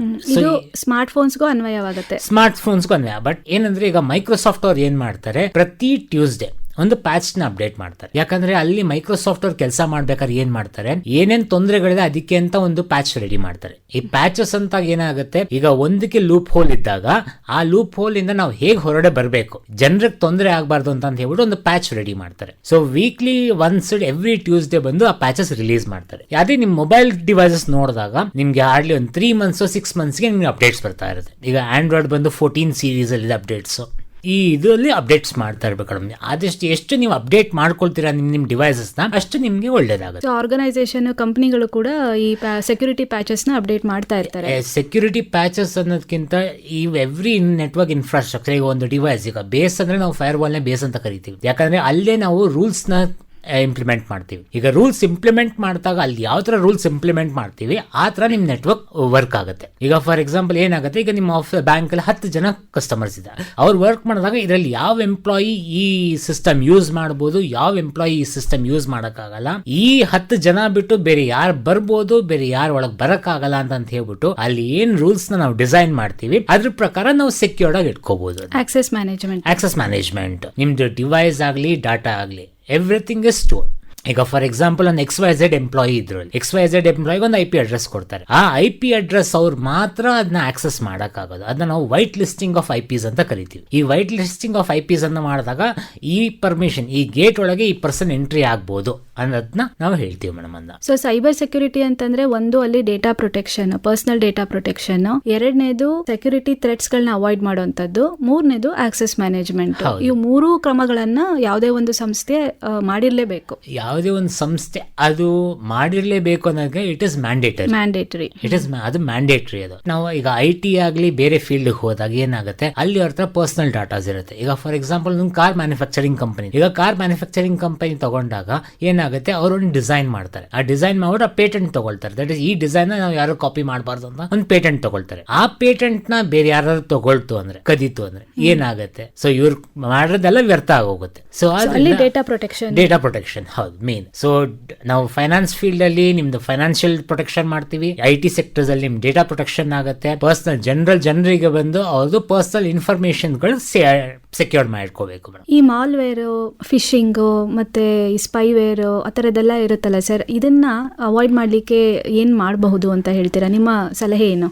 ಮೇಡಮ್, ಮಾಲ್ವೇರು, ಫಿಶಿಂಗ್, ನಾವು ಇಲ್ಲಿ ಮಾಲ್ವೇರ್ ನ ನಾವು ಸೆಕ್ಯೂರ್ ಮಾಡ್ಕೋಬಹುದು. ಈಗ ಮಾಲ್ವೇರ್ ಹೇಗ್ ಬರುತ್ತೆ ಅಂತ ಹೇಳ್ಬಿಟ್ಟು ಈಗ ಒಂದು ಉದಾಹರಣೆ ಕೊಡ್ತೀವಿ ಮೇಡಮ್. ಈಗ ರೀಸೆಂಟ್ ಆಗಿ ಒಂದು 6 months ಬ್ಯಾಕ್ ಒಂದು QR ಸ್ಕ್ಯಾನರ್ ಅಂತ ಬಿಟ್ರು. ಆ QR ಸ್ಕ್ಯಾನರ್ ಬಿಟ್ಟಾಗ ಏನಾಯ್ತು, ಜನರು ಬಂದು ಓಕೆ ಏನೋ QR ಸ್ಕ್ಯಾನರ್ ಇದೆ, ಇದು ಜನರು ಅನ್ನೋದಕ್ಕಿಂತ ಈ ಕಾಲೇಜ್ ಲೆವೆಲ್ ಹುಡುಗರು ಬಂದು ಏನ್ ಮಾಡಿದ್ರು, ಓಕೆ QR ಸ್ಕ್ಯಾನರ್ ಬಂದಿದೆಲ್ಲ ಅಂತ. ಆ ಆಪ್ ನ ಡೌನ್ಲೋಡ್ ಮಾಡಿದ ತಕ್ಷಣ ನಿಮ್ಗೆ 10ರಿಂದ 15 OTP ಬರುತ್ತೆ. 10ರಿಂದ 15 ನೀವು OTP ಅವ್ರಿಗೆ ಹೇಳೋದೇ ಬೇಡ. 10ರಿಂದ 15 OTP ಬಂದಿದ ತಕ್ಷಣ ಏನಾಗೋಗುತ್ತೆ, ನಿಮ್ ಫೋನ್ ಸ್ಲೋ ಆಗೋಗುತ್ತೆ. ಸೊ ಆ ಟೈಮಲ್ಲಿ ಜನರು ಏನ್ ಮಾಡ್ಬೇಕು, ಫಸ್ಟ್ ಆಫ್ ಆಲ್ ನಿಮ್ದು ಇಂಟರ್ನೆಟ್ ನ ಆಫ್ ಮಾಡ್ಕೋಬೇಕು, ಫೋನ್ ನ ಒಂದು 10 ನಿಮಿಷ ಸ್ವಿಚ್ ಆಫ್ ಮಾಡಬೇಕು. ಆ ಬಂದಿರೋ 10 ನಿಮಿಷ ಆದ್ಮೇಲೆ ಬಂದಿರೋ ಫೋನ್ ಎಲ್ಲ ನಿಮ್ದು OTPs ನೆಲ್ಲಾನು ಡಿಲೀಟ್ ಮಾಡ್ಬಿಟ್ಟು ರೀಸೆಟ್ ಮಾಡ್ಬಿಟ್ಟು ಕ್ಲೋಸ್ ಮಾಡ್ಕೋ. ಈಗ ಫಿಶಿಂಗ್ ಇಮೇಲ್ಸ್, ಈಗ ನಾವು ಫಿಶಿಂಗ್ ಇಮೇಲ್ಸ್ ಅಂತ ಮಾತು ಬಂದಾಗ IT ಸೆಗ್ಮೆಂಟ್ಸ್ ಅಲ್ಲಾಗ್ಲಿ ಬ್ಯಾಂಕ್ ಅಲ್ಲಾಗ್ಲಿ ಒಂದು ರಿಸ್ಟ್ರಿಕ್ಷನ್ ಇರುತ್ತೆ. ಔಟರ್ ಡೊಮೇನ್ ಇಂದ ಏನೇ ಮೇಲ್ ಬರಂಗಿಲ್ಲ ಅಂತ ಹೇಳ್ಬಿಟ್ಟು ಒಂದು ಇದಿರುತ್ತೆ. ಬಟ್ ಜನರ ಬಗ್ಗೆ ಮಾತಾಡಿದಾಗ ಅವ್ರಿಗೆ ಆ ನಾಲೆಜ್, ಈಗ ಜಿಮೇಲ್ ಆಗ್ಲಿ ಏನೇ ಆಗ್ಲಿ ಅದರಲ್ಲಿ ನಾವು ಅಷ್ಟು ಪ್ರೊಟೆಕ್ಷನ್ ನಾವು ಕೊಡೋಕ್ಕಾಗಲ್ಲ. ಬಟ್ ನೀವ್ ಅದನ್ನ ಹೇಗೆ ಉಪಯೋಗಿಸ್ಕೊಳ್ತೀರಾ, ನೀವ್ ಹೇಗ್ ತಗೊಳ್ತೀರಾ, ಅದನ್ನ ಐಡೆಂಟಿಫೈ ಹೇಗ್ ಮಾಡ್ತೀವಿ ನಾವು, ಇದು ಫಿಶಿಂಗ್ ಮೇಲ್ಸಾ ಅಥವಾ ಇಂಪರ್ಸೋನೇಷನ್ ಮೇಲ್ಸಾ ಏನು ಅಂತ ನಾವು ಹೇಗೆ ಐಡೆಂಟಿಫೈ ಮಾಡ್ತೀವಿ, ಅದ್ರ ಮೇಲೆ ಡಿಪೆಂಡ್ ಆಗುತ್ತೆ. ಈಗ ಫಾರ್ ಎಕ್ಸಾಂಪಲ್ ಏನಂತೀವಿ, ಈಗ ಒಬ್ಬ ಹ್ಯಾಕರ್ ಏನ್ ಮಾಡ್ತಾನೆ, ಒಂದು ಡೊಮೇನ್ ಕ್ರಿಯೇಟ್ ಮಾಡ್ತಾನೆ. ಫಾರ್ ಎಕ್ಸಾಂಪಲ್ ಏನೋ ಒಂದು godaddy.com ವೆಬ್ಸೈಟ್ ಡೆವಲಪ್ ಮಾಡಿದ್ರೆ godaddy.com ಅಂತ ಕ್ರಿಯೇಟ್ ಮಾಡ್ತಾನೆ. ಆಲ್ರೆಡಿ ಒಂದು godaddy.com ಇದೆ. ಈಗ ಆ ಸೇಮ್ ಡೊಮೇನ್ ಅವ್ರು ಕೊಡೋಲ್ಲ, ಬಟ್ ಏನ್ ಮಾಡ್ತಾನೆ, ಒಂದು ಆಲ್ಫಾಬೆಟ್ ಆಗ್ಲಿ ಸ್ಪೆಷಲ್ ಕ್ಯಾರೆಕ್ಟರ್ಸ್ ನ ಚೇಂಜ್ ಮಾಡ್ಬಿಟ್ಟು ಒಂದು ಕ್ರಿಯೇಟ್ ಮಾಡ್ತಾನೆ. ಇದಕ್ಕೆ ಇನ್ನೊಂದು ಎಕ್ಸಾಂಪಲ್ ಕೊಡ್ತೀನಿ. ಈಗ ಫೇಸ್ಬುಕ್ ಅಲ್ಲಿ ಒಂದು ಬಂದು ಏನಾಗುತ್ತೆ, ಈಗ ಯಾರ್ದೋ ಒಬ್ರು ರಿನ್ಯೂವಲ್ ಅಂತ ಬಂದ್ಬಿಡುತ್ತೆ. ಅದು ರಿನ್ಯೂವಲ್ ಅಂತ ಯಾವ್ದು ಫೇಸ್ಬುಕ್ ಅಲ್ಲಿ ಇಲ್ವೇ ಇಲ್ಲ. ಬಟ್ ಜನ ಏನ್ ಮಾಡ್ತಾರೆ, ಹ್ಯಾಕರ್ ಏನ್ ಮಾಡ್ತಾನೆ, ಫೇಸ್ಬುಕ್ ಅಲ್ಲೇನೆ ಅಕೌಂಟ್ಸ್ ಅಡ್ಮಿನ್ ಅಂತ ಹೇಳ್ಬಿಟ್ಟು ಒಂದು ಇಮೇಲ್ ಕ್ರಿಯೇಟ್ ಮಾಡ್ಕೊಳ್ತಾನೆ. ಈಗ facebook.com ಇಂದ ಮೆಸೇಜ್ ಬಂದ್ಮೇಲೆ ಜನರಲ್ ಪೀಪಲ್ ಏನಂದ್ರೆ ಫೇಸ್ಬುಕ್, ಇನ್ಸ್ಟಾಗ್ರಾಮ್ ಅಲ್ಲಿ 24 hours ಲೈವ್ ಅಲ್ಲಿ ಇರ್ತಾರೆ. ಸೊ ಓಕೆ ಏನೋ ನನ್ಗೊಂದು ಇಂಪಾರ್ಟೆಂಟ್ ಇನ್ಫಾರ್ಮೇಶನ್ ಬಂದಿದೆ, ಸೊ ಅದನ್ನ ಕ್ಲಿಕ್ ಮಾಡ್ಬೇಕು ಅಂತ ಮಾಡ್ತಾರೆ. ಸೊ ಜನ ಬಂದು ಏನೇ ಆಗ್ಲಿ, ಫೇಸ್ಬುಕ್ ಆಗ್ಲಿ ಇನ್ಸ್ಟಾಗ್ರಾಮ್ ಇಂದ ಏನು ಮೇಲ್ಸ್ ಬರಲ್ಲ, ನಿಮ್ಗೆ ಏನು ನೋಟಿಫಿಕೇಶನ್ಸ್ ಬರಲ್ಲ. ನಿಮ್ಗೆ ಏನೇ ಇದ್ರು ನಿಮ್ದು ಆಕ್ಸೆಸ್ ಏನು, ಫೇಸ್ಬುಕ್ ಅಲ್ಲಿ ನೀವೇನಾದ್ರು ಫೋಟೋಸ್ ಅಪ್ಲೋಡ್ ಮಾಡ್ತೀರಾ, ಸೆಕ್ಯೂರ್ಡ್ ಆಗಿ ಅಪ್ಲೋಡ್ ಮಾಡಿ. ಇಲ್ಲ ನೀವೇನಾದ್ರು ಮೆಸೇಜ್ ಪಾಸ್ ಮಾಡ್ತೀರಾ, ಮೆಸೇಜ್ ಪಾಸ್ ಮಾಡಿ. ಬಟ್ ಏನೇ ನಿಮ್ಗೆ ಇನ್ಕಮಿಂಗ್ ಮೇಲ್ ಆಗ್ಲಿ ಮೆಸೇಜ್ ಬಂದ್ರೆ ಆಗ್ಲಿ ಅದನ್ನ OTP ಆಕ್ಸೆಸ್ ಕೊಡ್ಲೇಬಾರ್ದು ಯಾರಿಗೂ. ಸೈಬರ್ ಸೆಕ್ಯೂರಿಟಿ ಕ್ಷೇತ್ರದಲ್ಲಿ ಉದ್ಯೋಗಾವಕಾಶಗಳು, ಇದರ ಬಗ್ಗೆ ಮಾಹಿತಿಯನ್ನ ನೀಡಿ. ಡಿಮಾಂಡ್ ಹೇಗಿದೆ ಜಾಬ್ ಮಾರ್ಕೆಟ್ ನಲ್ಲಿ ಸೈಬರ್ ಸೆಕ್ಯೂರಿಟಿ ಕ್ಷೇತ್ರದಲ್ಲಿ? ಮೇಡಮ್, ನಾವು ಮಾರ್ಕೆಟ್ ಡಿಮಾಂಡ್ ಬಗ್ಗೆ ಮಾತಾಡಿದಾಗ ಈಗಿನ ಕಾಲದಲ್ಲಿ cyber security is very important. Demand ಜಾಸ್ತಿ ಇದೆ. ಇನ್ನು 3-4 years ಅಲ್ಲಿ growth it will be on the top most level. Digital ecosystem, ಎಲ್ಲರೂ ಸ್ಮಾರ್ಟ್ ಫೋನ್ ಯೂಸ್ ಮಾಡ್ತಾ ಇದ್ದಾರೆ. ಎಲ್ಲಾ ಕಂಪನಿಗಳು ದೇ ಆರ್ ಗೋಯಿಂಗ್ ಡಿಜಿಟಲ್. ನಾವು ಡಿಜಿಟಲ್ ಅನ್ನೋದಕ್ಕಿಂತ ಏನಾಗುತ್ತೆ, everything is on a single click access. ಈಗ ನೀವು ಈಗ ಮನೇಲಿ ಕೂತ್ಕೊಂಡ್ರೆ ನೀವು ಜಿನ್ಸಿ ಸಾಮಾನು ಆರ್ಡರ್ ಮಾಡ್ತಾರೆ. ಮೊದಲು ಆತರ ಮಾಡಕ್ ಆಗ್ತಾ ಇರಲಿಲ್ಲ. ಮೊದಲಾದ್ರೆ ಅಂಗಡಿಗೆ ಹೋಗ್ಬೇಕಾಗಿತ್ತು, ಜಿನ್ಸಿ ಸಾಮಾನು ತರಬೇಕಾಗಿತ್ತು. ಈಗ ನೀವು ಮೊಬೈಲ್ ಅಲ್ಲಿ ಒಂದು ಇದು ಮಾಡಿ OTP ಹಾಕಿ ನಿಮ್ದು ಬಂದ್ಬಿಡೋದು. ಸೊ ಆದಷ್ಟು ಡಿಜಿಟಲ್ ಆದಷ್ಟು ತೊಂದರೆಗಳು ಜಾಸ್ತಿ ಆಗ್ತಾ ಇದೆ. ಈಗ ನಾವು ಟ್ರಾನ್ಸ್ಫಾರ್ಮೇಶನ್ ಆಗಿರೋದ್ರಿಂದ ನಾವು ಇರೋದ್ರಲ್ಲಿ ನಾವು ಎಚ್ಚರಿಕೊಂಡು ಇರಬೇಕು ಮೇಡಮ್. ಸೊ ಉದ್ಯೋಗಾವಕಾಶಗಳು ತುಂಬಾ ಇದೆ ಅಂತ ಹೇಳ್ತೀವಿ. ಉದ್ಯೋಗಾವಕಾಶಗಳು ತುಂಬಾ ಇದೆ ಮೇಡಮ್. ಸಾಕಷ್ಟು ಜನ ಸೈಬರ್ ಸೆಕ್ಯೂರಿಟಿ ನಾಲೆಜ್ ಮತ್ತೆ ಆ ಪ್ರೊಫೆಷನಲ್ಸ್ ಗಳು ಮಾರ್ಕೆಟ್ ನಲ್ಲಿ ಇದಾರೆ ಅಂತ ಅನ್ಸುತ್ತಾ ನಿಮ್ಗೆ? ಅಥವಾ ಮೇಡಮ್ ಈಗ ಗ್ರೋತ್ ಬರ್ತಾ ಇದೆ ಮೇಡಮ್. ಈಗ ಗ್ರೋತ್ ಬರ್ತಾ ಇದೆ. ಬಟ್ ಏನಂದ್ರೆ ತುಂಬಾ ಜನರು ಏನಂದ್ರೆ ಬರೀ ದುಡ್ಡುಗೋಸ್ಕರ ಮಾಡ್ತಾ ಇದಾರೆ. ಈಗ ನಾನು ಇದು ಓದ್ತು ಅಂದ್ರೆ ನನಗೆ ದುಡ್ಡು ಜಾಸ್ತಿ ಸಿಗುತ್ತೆ ಅಂತ. ಬಟ್ ಅದು ಪ್ಯಾಷನ್ ಆಗಿ ಇಟ್ಕೊಳ್ತು ಅಂದ್ರೆ ನೀವು ಇನ್ನೊಬ್ರನ್ನ ನೀವು ಸೇವ್ ಮಾಡ್ತೀರಾ, ದುಡ್ಡು ಬಂದು ನಿಮ್ಗೆ ಬಂದೇ ಬರುತ್ತೆ, ಬಟ್ ಇನ್ನೊಬ್ರು ನೀವು ಸೇವ್ ಮಾಡ್ತೀರಾ. ಇದಕ್ಕೊಂದು ನಾನು ಎಕ್ಸಾಂಪಲ್ ಕೊಡೋಕೆ ಇದು ಇಷ್ಟಪಡ್ತೀನಿ ಮೇಡಮ್. ನಾನು ಈ ಕೋರ್ಸ್ ನಾನು ಸ್ಟಾರ್ಟ್ ಮಾಡಿದ್ದು ನನಗೊಂದು ಸಣ್ಣ ಅನಾಹುತ ಆಗಿತ್ತು. ಸೊ ಆಮೇಲೆ ನಾನೊಬ್ಬ ಒಂದು ನಾಲೆಜಬಲ್ ಪರ್ಸನ್ ಆಗಿ ನನಗೆ ಅನಾಹುತ ಆದಾಗ ಬೇರೆ ಜನರಿಗೆ ಇದ್ರ ಬಗ್ಗೆ ನಾಲೆಜ್ ಇಲ್ಲ, ಅವ್ರು ಇನ್ನೆಷ್ಟು ತೊಂದರೆ ಅನುಭವಿಸ್ತಾರೆ. ಸೊ ನಂದು ಇಂಪಾರ್ಟೆಂಟ್ ಇದ್ದಿದ್ದು ಬಂದು ಎಲ್ಲರೂ ಸುರಕ್ಷತೆ ಆಗಿರ್ಬೇಕು, ಅದಕ್ಕೋಸ್ಕರ ನಾನು ಸೈಬರ್ ಸೆಕ್ಯೂರಿಟಿ ಶುರು ಮಾಡಿದ್ದು madam. Sir, cyber security professional ಆಗ್ಬೇಕು ಅಂತ ಹೇಳಿದ್ರೆ computer science background qualification ಇರ್ಬೇಕಾ? ನೀವು ಹೇಗೆ ಈ ಫೀಲ್ಡ್ಗೆ ಎಂಟ್ರಿ ಆದ್ರಿ? ಮೇಡಮ್, ನಾನು ಬಂದು ಮಾಡಿದ್ದು ಬ್ಯಾಚುಲರ್ ಇನ್ ಬಿಸ್ನೆಸ್ ಮ್ಯಾನೇಜ್ಮೆಂಟ್. ನನಗೆ ಬೇಸಿಕ್ ಸಿಸ್ಟಮ್ ನಾಲೆಜ್ ಗೊತ್ತಿತ್ತು. ಬೇಸಿಕ್ ಸಿಸ್ಟಮ್ ಹೇಗೆ ವರ್ಕ್ ಆಗುತ್ತೆ, ಹೇಗೆ ಡಿಸೈನ್ ಆಗುತ್ತೆ ಅಂತ ನಾಲೆಜ್ ಗೊತ್ತಿತ್ತು. ಕಂಪ್ಯೂಟರ್ ಸಿಸ್ಟಮ್ ನಾಲೆಜ್ ಬೇಕು, ಸಿಸ್ಟಮ್ ನಾಲೆಜ್ ಬೇಕೇ ಬೇಕು. ಏನಕ್ಕೆ ಸಿಸ್ಟಮ್ ನಾಲೆಜ್ ಬೇಕು ಅಂದಾಗ, ಈಗ ಒಂದು ಸಿಸ್ಟಮ್ ಇಂದ ಇನ್ನೊಂದು ಸಿಸ್ಟಮ್ ಹೇಗೆ ಕಮ್ಯುನಿಕೇಟ್ ಆಗುತ್ತೆ, ಈಗ ಇಬ್ರು ಒಟ್ಟಿಗೆ ನಿಂತಾಗ ಮಾತಾಡೋದು ಹೇಗೆ ಕಮ್ಯುನಿಕೇಟ್ ಆಗುತ್ತೆ, ಅದನ್ನ ನಾವು ಹೇಗೆ ಆಗುತ್ತೆ ನಾವು ತಿಳ್ಕೊಂಡ್ರೆ ನೀವು ಸೈಬರ್ ಸೆಕ್ಯೂರಿಟಿ ಕಲಿಬಹುದು. ಈಗ ನೀವು ಸೈಬರ್ ಸೆಕ್ಯೂರಿಟಿ ನಾನು ಕಲಿಬೇಕಾದ್ರೆ ನನಗೆ ಇಂಜಿನಿಯರೇ ಆಗ್ಬೇಕು, ಇಲ್ಲ BSc ಮಾಡಬೇಕು, ಇಲ್ಲ BCA ಮಾಡಬೇಕು ಅಂತದ್ ಏನು ಇಲ್ಲ. ನಿಮ್ಗೆ ಕಂಪ್ಯೂಟರ್ ನಾಲೆಜ್ ಇರಬೇಕು, ನೆಟ್ವರ್ಕ್ ಅಲ್ಲಿ ಹೇಗೆ ಒಂದು ಮೂವ್ಮೆಂಟ್ ಆಗುತ್ತೆ, ಹೇಗೆ ಒಂದು ಎರಡು ಸಿಸ್ಟಮ್ ಹೇಗೆ ಕಮ್ಯುನಿಕೇಟ್ ಆಗುತ್ತೆ, ಅದನ್ನ ಹೇಗೆ ಕನೆಕ್ಟ್ ಮಾಡ್ತೀವಿ, ಅದ್ರ ನಾಲೆಜ್ ಇತ್ತು ಅಂದ್ರೆ ಸೈಬರ್ ಸೆಕ್ಯೂರಿಟಿ ಓದೋದಕ್ಕೆ ಏನು ಕಷ್ಟ ಇರಲ್ಲ ಮೇಡಮ್. ಆಪರೇಟಿಂಗ್ ಸಿಸ್ಟಮ್ ನಾಲೆಜ್ ಕೂಡ ಇರ್ಬೇಕೇನೋ ಅನ್ಸುತ್ತಲ್ವ ಸರ್? ಅಂದ್ರೆ ಮೇಡಮ್, ಬೇಸಾಗೆ ನಿಮ್ಗೆ ಬೇಸಿಕ್ ಇನ್ ಸಿಸ್ಟಮ್ ಡಿಸೈನ್ ಹೇಗಾಗುತ್ತೆ, ಹೇಗ್ ವರ್ಕ್ ಆಗುತ್ತೆ ನಿಮ್ದು ಸಿಸ್ಟಮ್ಸ್ ಗಳು, ಆಪರೇಟಿಂಗ್ ಸಿಸ್ಟಮ್ಸ್, ಆ ಆಪರೇಟಿಂಗ್ ಸಿಸ್ಟಮ್ಗೆ ಏನೇನ್ ಸೆಟ್ಟಿಂಗ್ಸ್ ಕೊಟ್ಟಿದ್ದಾರೆ, ಅದನ್ನ ನಾವು ಎಷ್ಟು ಸೆಕ್ಯೂರ್ ಮಾಡಿ ಇಟ್ಕೊಂಡಿದೀವಿ, ನಾವು ಇಂಟರ್ನೆಟ್ ಅನ್ನ ಪದ ಉಪಯೋಗಿಸ್ತೀವಿ, ಇಂಟರ್ನೆಟ್ ನ ನಾವು ಎಷ್ಟು ಸೆಕ್ಯೂರ್ ಮಾಡಿ ಇಟ್ಕೊಂಡಿದೀವಿ, ಅದ್ರ ಮೇಲೆ ಡಿಪೆಂಡ್ ಆಗುತ್ತೆ ಮೇಡಮ್. ಅಂದ್ರೆ ಅವ್ರಿಗೆ ಕಂಪ್ಯೂಟರ್ ನಾಲೆಜ್ ಬೇಕು, ಮತ್ತಿನ್ನೊಂದು ಪ್ಯಾಷನ್ ಬೇಕು. ಸೈಬರ್ ಸೆಕ್ಯೂರಿಟಿ ಪ್ರೊಫೆಷನಲ್ ಎಲ್ಲರೂ ಆಗ್ಲಿಕ್ಕೆ ಸಾಧ್ಯ ಆಗಲ್ಲ, ಯಾಕಂದ್ರೆ ಡ್ರೈವ್ ಇರಬೇಕು ಅವ್ರಿಗೆ. ನಾನು ಪ್ಯಾಷನ್ ಅಂತ ಮಾತಾಡಿದಾಗ ಮೇಡಮ್ ಏನಾಗುತ್ತೆ ಅಂದ್ರೆ, ಈಗ ಜನರಲ್ ಪಬ್ಲಿಕ್ ಆಗಲಿ, ಜನರಲ್ ಈಗಿನ ಕಾಲ ಜನರೇಷನ್ ಹುಡುಗರು ಹೇಗೆ ಅಂದ್ರೆ, ನನಗೆ ಇಲ್ಲಿ ₹100 ಜಾಸ್ತಿ ಸಿಗ್ತಾ ಇದೆ ಅಂತ ಹೊಟ್ಟೋಗ್ತಾರೆ. ಬಟ್ ಆ ₹100 ಜಾಸ್ತಿ ಸಿಗ್ತಾ ಇದೆ, ನಿಮ್ಗೆ ನಾಲೆಜ್ ಇಲ್ಲದೆ ನೀವು ಅಲ್ಲಿ ಹೋಗ್ಬಿಟ್ಟು ಇನ್ನೊಬ್ರಿಗೆ ತೊಂದರೆ ಆಯ್ತಂದ್ರೆ ಆಗಲ್ಲ. ಸೊ ಏನಂದ್ರೆ ನಿಮ್ಗೆ ಕರೆಕ್ಟ್ ಆಗಿ ಅದ್ರ ಬಗ್ಗೆ ನಾಲೆಜ್ ಇರಬೇಕು. ನಾನು ಮಾಡಿದ್ರೆ ಇನ್ನೊಬ್ರಿಗೆ ಉಪಯೋಗ ಆಗುತ್ತೆ ಅಂತ ಹೇಳಿ ಆ ಪ್ಯಾಷನ್ ಇತ್ತಂದ್ರೆ it will be easier for everyone. Sir, ಈಗ ಯಾರೋ non-CS ಬ್ಯಾಕ್ ಗ್ರೌಂಡ್, ನಾನ್ ಕಂಪ್ಯೂಟರ್ ಸೈನ್ಸ್ ಬ್ಯಾಕ್ ಗ್ರೌಂಡ್ ಅವರು ಈ ಫೀಲ್ಡ್ ಗೆ ಎಂಟರ್ ಆಗ್ಬೇಕು ಅಂತ ಅನ್ಕೊಂತಾ ಇದ್ರೆ ಝೀರೋ ಇಂದ ಹೇಗೆ ಶುರು ಮಾಡಬಹುದು? ಫಸ್ಟ್ ಬಂದು ನಿಮ್ದು ಬೇಸಿಕ್ IT ನಾಲೆಜ್ ಇರಬೇಕು. ಬೇಸಿಕ್ IT ನಾಲೆಜ್ ಅಂತ ಮಾತಾಡಿದಾಗ ಏನಾಗುತ್ತೆ, ಕಂಪ್ಯೂಟರ್ ಅಂದ್ರೆ ಕಂಪ್ಯೂಟರ್ ಅಸೆಟ್ಸ್ ಏನೇನ್ ಬರುತ್ತೆ. ಈಗ ಒಂದು ಕಂಪ್ಯೂಟರ್ ಆನ್ ಆಗ್ಬೇಕು ಅಂದ್ರೆ ಅದಕ್ಕೊಂದು CPU ಬೇಕು. CPU ವರ್ಕ್ ಆಗಕ್ಕೆ ನಿಮ್ಗೆ SMPS ಬೇಕು, ಪವರ್ ಇಲ್ಲದೆ ವರ್ಕ್ ಆಗಲ್ಲ. ಅದ್ರಲ್ಲಿ ನೀವು ಡಾಟಾ ಸ್ಟೋರ್ ಮಾಡಬೇಕು, ನಿಮ್ಗೆ ಒಂದು ಹಾರ್ಡ್ ಡಿಸ್ಕ್ ಬೇಕು. ಈ ನಾಲೆಜಸ್ ಅವ್ರಿಗೆ ಇರಬೇಕು. ಈಗ ಇದೊಂದೇ ನಾವು ಸಿಸ್ಟಮ್ ಬಗ್ಗೆ ಮಾತಾಡಕ್ ಹೋಗೋಕ್ಕಿಂತ ನೆಕ್ಸ್ಟ್ ಏನ್ ಮಾಡ್ತೀವಿ, ಸಿಸ್ಟಮ್ ಜೊತೆ ಏನೇನ್ ನಾವು ಕನೆಕ್ಟ್ ಮಾಡಬಹುದು. ಈಗ ನಾವು ಬರೀ ಒಂದೇ ಸಿಸ್ಟಮ್ ಯೂಸ್ ಮಾಡ್ತಂದ್ರೆ ಅದಕ್ಕೆ ಏನೇನ್ ಕನೆಕ್ಷನ್ ತಗೋಬೇಕು, 3-4 ಸಿಸ್ಟಮ್ ಯೂಸ್ ಮಾಡಿದಾಗ ಅದಕ್ಕೆ ಏನೇನ್ ಕನೆಕ್ಷನ್ ತಗೋಬೇಕು. ಇದು ಬಂದು ಬೇಸಿಕ್ IT ನಾಲೆಜ್. ನೆಕ್ಸ್ಟ್ ಬಂದು ನೆಟ್ವರ್ಕಿಂಗ್ ಮತ್ತೆ ಲೈನೆಕ್ಸ್. ಈ ನೆಟ್ವರ್ಕಿಂಗ್ ಅಂದ್ರೆ ಕನೆಕ್ಟಿಂಗ್ ಟು ಸಿಸ್ಟಮ್ಸ್ ಅಂತ ಹೇಳ್ತೀವಿ ನಾವು. ಆ ಸಿಸ್ಟಮ್ ನ ಕನೆಕ್ಟ್ ಮಾಡಿದಾಗ ಕಮ್ಯುನಿಕೇಟ್ ಹೇಗ್ ಮಾಡ್ತಾರೆ ಅದನ್ನ ನಾವು ನೆಟ್ವರ್ಕಿಂಗ್ ಅಂತ ಕರೀತೀವಿ. ಲೈನೆಕ್ಸ್ ಅಂತ ಬಂದಾಗ it is one of the operating system. Windows ಹೇಗಿದೆ, ಲೈನೆಕ್ಸ್ ಹತ್ರ ಇದೆ. ಆ ಲೈನೆಕ್ಸ್ ಅಲ್ಲಿ ಏನಾಗುತ್ತೆ, ನಿಮ್ಗೆ ಕಮಾಂಡ್ಸ್ ಗಳು, ಈಗ ಒಂದು ಕಮಾಂಡ್ ನೀವು ಕ್ರಿಯೇಟ್ ಮಾಡಿದಾಗ ಆ ಕಮಾಂಡ್ ಏನ್ ವರ್ಕ್ ಆಗುತ್ತೆ. ಈಗ ಮೊದಲು ಬಂದು ಏನಾಗಿತ್ತು, ನಮಗೆ ವಿಂಡೋಸ್ ಬರಕ್ಕಿಂತ ಮುಂಚೆ ಡಾಸ್ ಅಂತ ಇತ್ತು, ಡೆಸ್ಕ್ ಆಪರೇಟಿಂಗ್ ಸಿಸ್ಟಮ್ ಅಂತ ಹೇಳ್ಬಿಟ್ಟು. ಸೊ ಈಗ ಅದಾದ್ಮೇಲೆ ಏನಾಯ್ತು, ಲೈನೆಕ್ಸ್ ಅಂತ ಬಂತು. ಲೈನೆಕ್ಸ್ ಅಲ್ಲಿ ಏನಾಗುತ್ತೆ, ಸೈಬರ್ ಸೆಕ್ಯೂರಿಟಿ ಓದ್ಬೇಕಾದ್ರೆ Linux is base foundation for cyber security. ನೀವು ಈಚ್ ಅಂಡ್ ಎವ್ರಿ ನೀವು ಒಂದು ಟೂಲ್ ರನ್ ಮಾಡ್ಬೇಕಾದ್ರೂ ನೀವು ಲೈನೆಕ್ಸ್ ಅಲ್ಲಿ ರನ್ ಮಾಡಬೇಕು. ಯಾಕಂದ್ರೆ ದಟ್ ಇಸ್ ನಾವು ಏನಂತೀವಿ, ಅದನ್ನ ಕಮಾಂಡ್ ಲೈನ್ ಅಂತ ಕರಿತೀವಿ ನಾವು. ಈಗ ಗ್ರಾಫಿಕಲ್ ಮೋಡ್, ವಿಂಡೋಸ್ ನ ನಾವು ಗ್ರಾಫಿಕಲ್ ಮೋಡ್ ಅಂತ ಕರಿತೀವಿ, ಡಾಸ್ ತ ನಾವು ಕಮಾಂಡ್ ಲೈನ್ ಅಂತ ಕರಿತೀವಿ. ಅದೇ ತರ ಲೈನೆಕ್ಸ್ ಕೂಡ ಇದಿಷ್ಟು.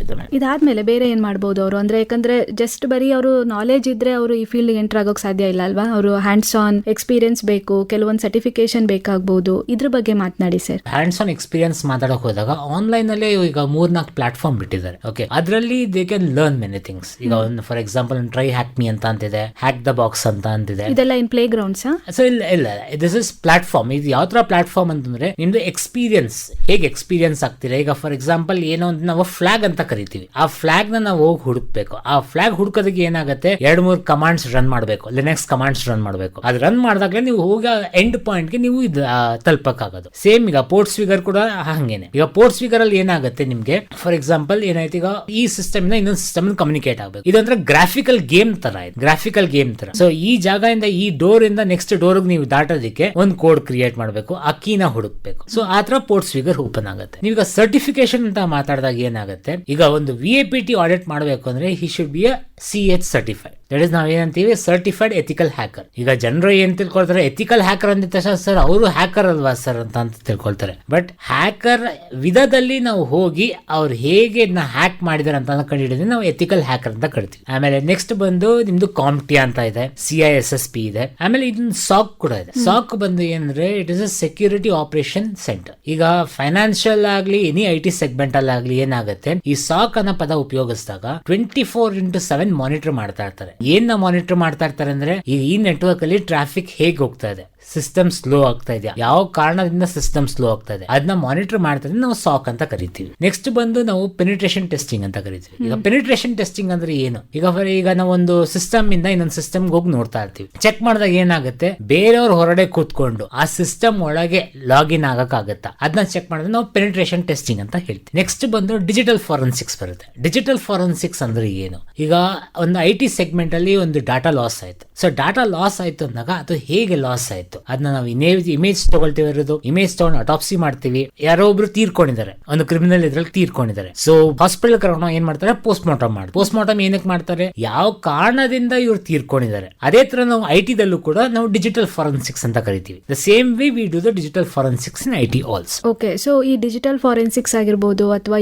SOC ಅಂತ ಹೇಳಿದ್ರೆ security operation centre, ethical hacking, ಇವೆಲ್ಲ different domains in cyber security. ಹೌದು ಮೇಡಮ್. ಈ ಎಲ್ಲಾ ಡೊಮೇನ್ಸ್ ಗಳನ್ನ ವಿದ್ಯಾರ್ಥಿಗಳು ಟ್ರೈ ಮಾಡಬಹುದು. ಹೌದು ಮೇಡಮ್. ಯಾವ್ದಾದ್ರು ಒಂದು ಫೀಲ್ಡ್ ನ ಆಯ್ಕೆ ಮಾಡ್ಕೊಂಡು ಅವ್ರು ಅದರಲ್ಲಿ ನಾಲೆಜ್ ಪಡ್ಕೊಂಡು ಅದರ ಮೇಲೆ ಇರುವಂತಹ ಸರ್ಟಿಫಿಕೇಶನ್ಸ್ ಗಳನ್ನ ಮಾಡ್ಕೊಂಡು. ಮೇಡಮ್, ಆಯ್ಕೆ ಮಾಡ್ಕೊಳ್ಳೋದಕ್ಕಿಂತ ಏನ್ ಅನ್ಬೋದು ನಾವು, ಅವ್ರಿಗೆ ಯಾವ್ದ್ರ ಮೇಲೆ ಕಾನ್ಫಿಡೆನ್ಸ್ ಇದೆ ಆಯ್ಕೆ ಮಾಡ್ಕೊಳ್ಳೋದು ಈಸಿ. ಈಗ ಒಬ್ಬೊಬ್ರು ಹೇಳ್ತಾರೆ ನಾನು ಎಥಿಕಲ್ ಹ್ಯಾಕಿಂಗ್ ಮಾಡ್ಬಿಡ್ತೀನಿ ಅಂತ ಹೇಳ್ಬಿಟ್ಟು, ಬಟ್ ಅದ್ ಮಾಡೋದಕ್ಕೆ ಲೀಗಲಿ ಅವ್ರು ಸರ್ಟಿಫೈಡ್ ಆಗಿರ್ಬೇಕು. ಎಥಿಕಲ್ ಹ್ಯಾಕಿಂಗ್ ಎಲ್ಲರೂ ಮಾಡ್ಲಿಕ್ಕೆ ಆಗಲ್ಲ.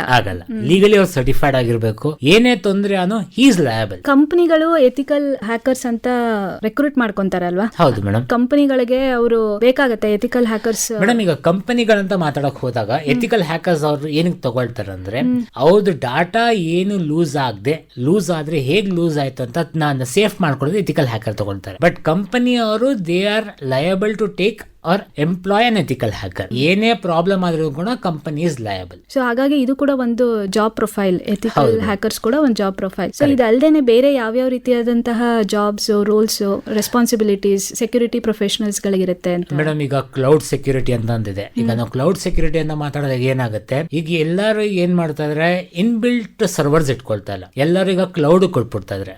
Cloud is a space where ಎಲ್ಲಾ ಡಿವೈಸಸ್ ಆಗ್ಲಿ ಅವ್ರು ಮೇಂಟೈನ್ ಮಾಡ್ತಾರೆ. ಅದು ಸೆಕ್ಯೂರ್ ಆಗಿರುತ್ತೆ ಅಂತ ಹೇಳ್ತೀರಾ? ಅದು ಸೆಕ್ಯೂರ್ ಆಗಿರುತ್ತೆ ಮೇಡಮ್. ಎನಿಥಿಂಗ್ ಏನೇ ಪ್ರಾಬ್ಲಮ್ ಆದ್ರೂ ಕೂಡ ದೇ ಆರ್ ಲಯಬಲ್. ಸೊ ಅದನ್ನ ಒಂದು ಅಗ್ರಿಮೆಂಟ್ ಆಗುತ್ತೆ. ಇದರಲ್ಲಿ ನಾವು ಎಷ್ಟು ಪರ್ಸೆಂಟ್ ನಾವು ಅದನ್ನ ಹ್ಯಾಂಡಲ್ ಮಾಡ್ತೀವಿ, ನೀವು ಎಷ್ಟು ಪರ್ಸೆಂಟ್ ಹ್ಯಾಂಡಲ್ ಮಾಡ್ತೀರಾ ಅಂತ ಒಂದು ಅಗ್ರಿಮೆಂಟ್ ಆಗುತ್ತೆ. ಅದು ಬಿಟ್ಟು ನೆಟ್ವರ್ಕ್ ಅಡ್ಮಿನಿಸ್ಟ್ರೇಟರ್ ಅಂತ ಮಾತಾಡಿದಾಗ ಏನಾಗುತ್ತೆ, ನಿಮ್ದು ಬೇಸ್, ನಿಮ್ದು ಕಂಪ್ಯೂಟರ್ ಹೇಗೆ ಡಿಸೈನ್ ಆಗುತ್ತೆ, ಡಿಸೈನ್ ಆಗಿ ನೆಟ್ವರ್ಕ್ ಹೇಗೆ ಬಿಲ್ಡ್ ಮಾಡ್ತೀರಾ ಅದನ್ನ ಸೆಕ್ಯೂರ್ಡ್ ಆಗಿ ಇಟ್ಕೊಳ್ಳೋದು ನಾವು ನೆಟ್ವರ್ಕ್ ಅಡ್ಮಿನಿಸ್ಟ್ರೇಟರ್ ಅಂತ ಕರಿತೀವಿ. ಈ ಪ್ರೊಫೈಲ್ಸ್ ಗಳು ಆಪ್ಟ್ ಮಾಡಬಹುದು. Network administrators, cloud security, network administrators, ಮತ್ತೆ ಅಪ್ಲಿಕೇಶನ್ ಸೆಕ್ಯೂರಿಟಿ ಅನ್ನೋದು ಏನಾಗುತ್ತೆ, ಈಗ ಫಾರ್ ಎಕ್ಸಾಂಪಲ್ ಒಂದು ABC ಕಂಪನಿ ಬಂದು ಒಂದು ಅಪ್ಲಿಕೇಶನ್ ಕ್ರಿಯೇಟ್ ಮಾಡ್ತಾರೆ. ಕ್ರಿಯೇಟ್ ಮಾಡಿದ ತಕ್ಷಣ ನಾವು ಹೇಳಕ್ಕಾಗಲ್ಲ ಅದು ಸೆಕ್ಯೂರ್ಡ್ ಆಗಿರುತ್ತೆ ಅಂತ ಹೇಳ್ಬಿಟ್ಟು ಅದನ್ನ ಡಿಪ್ಲಾಯ್ ಮಾಡಿದಾಗಲೇ ನಮಗೆ ಗೊತ್ತಾಗೋದು ಅದು ಎಷ್ಟು ಸೆಕ್ಯೂರ್ಡ್ ಇದೆ, ಅದು ಎಷ್ಟು ಸೆಕ್ಯೂರ್ಡ್ ಇಲ್ಲ ಅಂತ. ಅದನ್ನ ಮೇಂಟೈನ್ ಮಾಡ್ಕೊಳ್ಳೋಕೆ ನಾವು ಅವ್ರನ್ನ ಅಪ್ಲಿಕೇಶನ್ ಸೆಕ್ಯೂರಿಟಿ ಅಂತ ಕರಿತೇವೆ ಮೇಡಮ್. ಅವ್ರನ್ನ ಸರ್, ಈಗ ಸೈಬರ್ ಸೆಕ್ಯೂರಿಟಿ ಪ್ರೊಫೆಷನಲ್ಸ್ ಆಗಬೇಕು ಅಂದ್ರೆ ಯಾವೆಲ್ಲ ಸೆಕ್ಟರ್ಸ್ ಗಳಲ್ಲಿ ಜಾಬ್ಸ್ ನ ಕಂಡ್ಕೋಬಹುದು? ಪ್ರೈವೇಟ್ ಸೆಕ್ಟರ್ಸ್, ಪಬ್ಲಿಕ್ ಸೆಕ್ಟರ್ಸ್, ಅಥವಾ ಇವನ್ ಸ್ಟಾರ್ಟ್ಅಪ್ಸ್ ಆಗಿರಬಹುದು.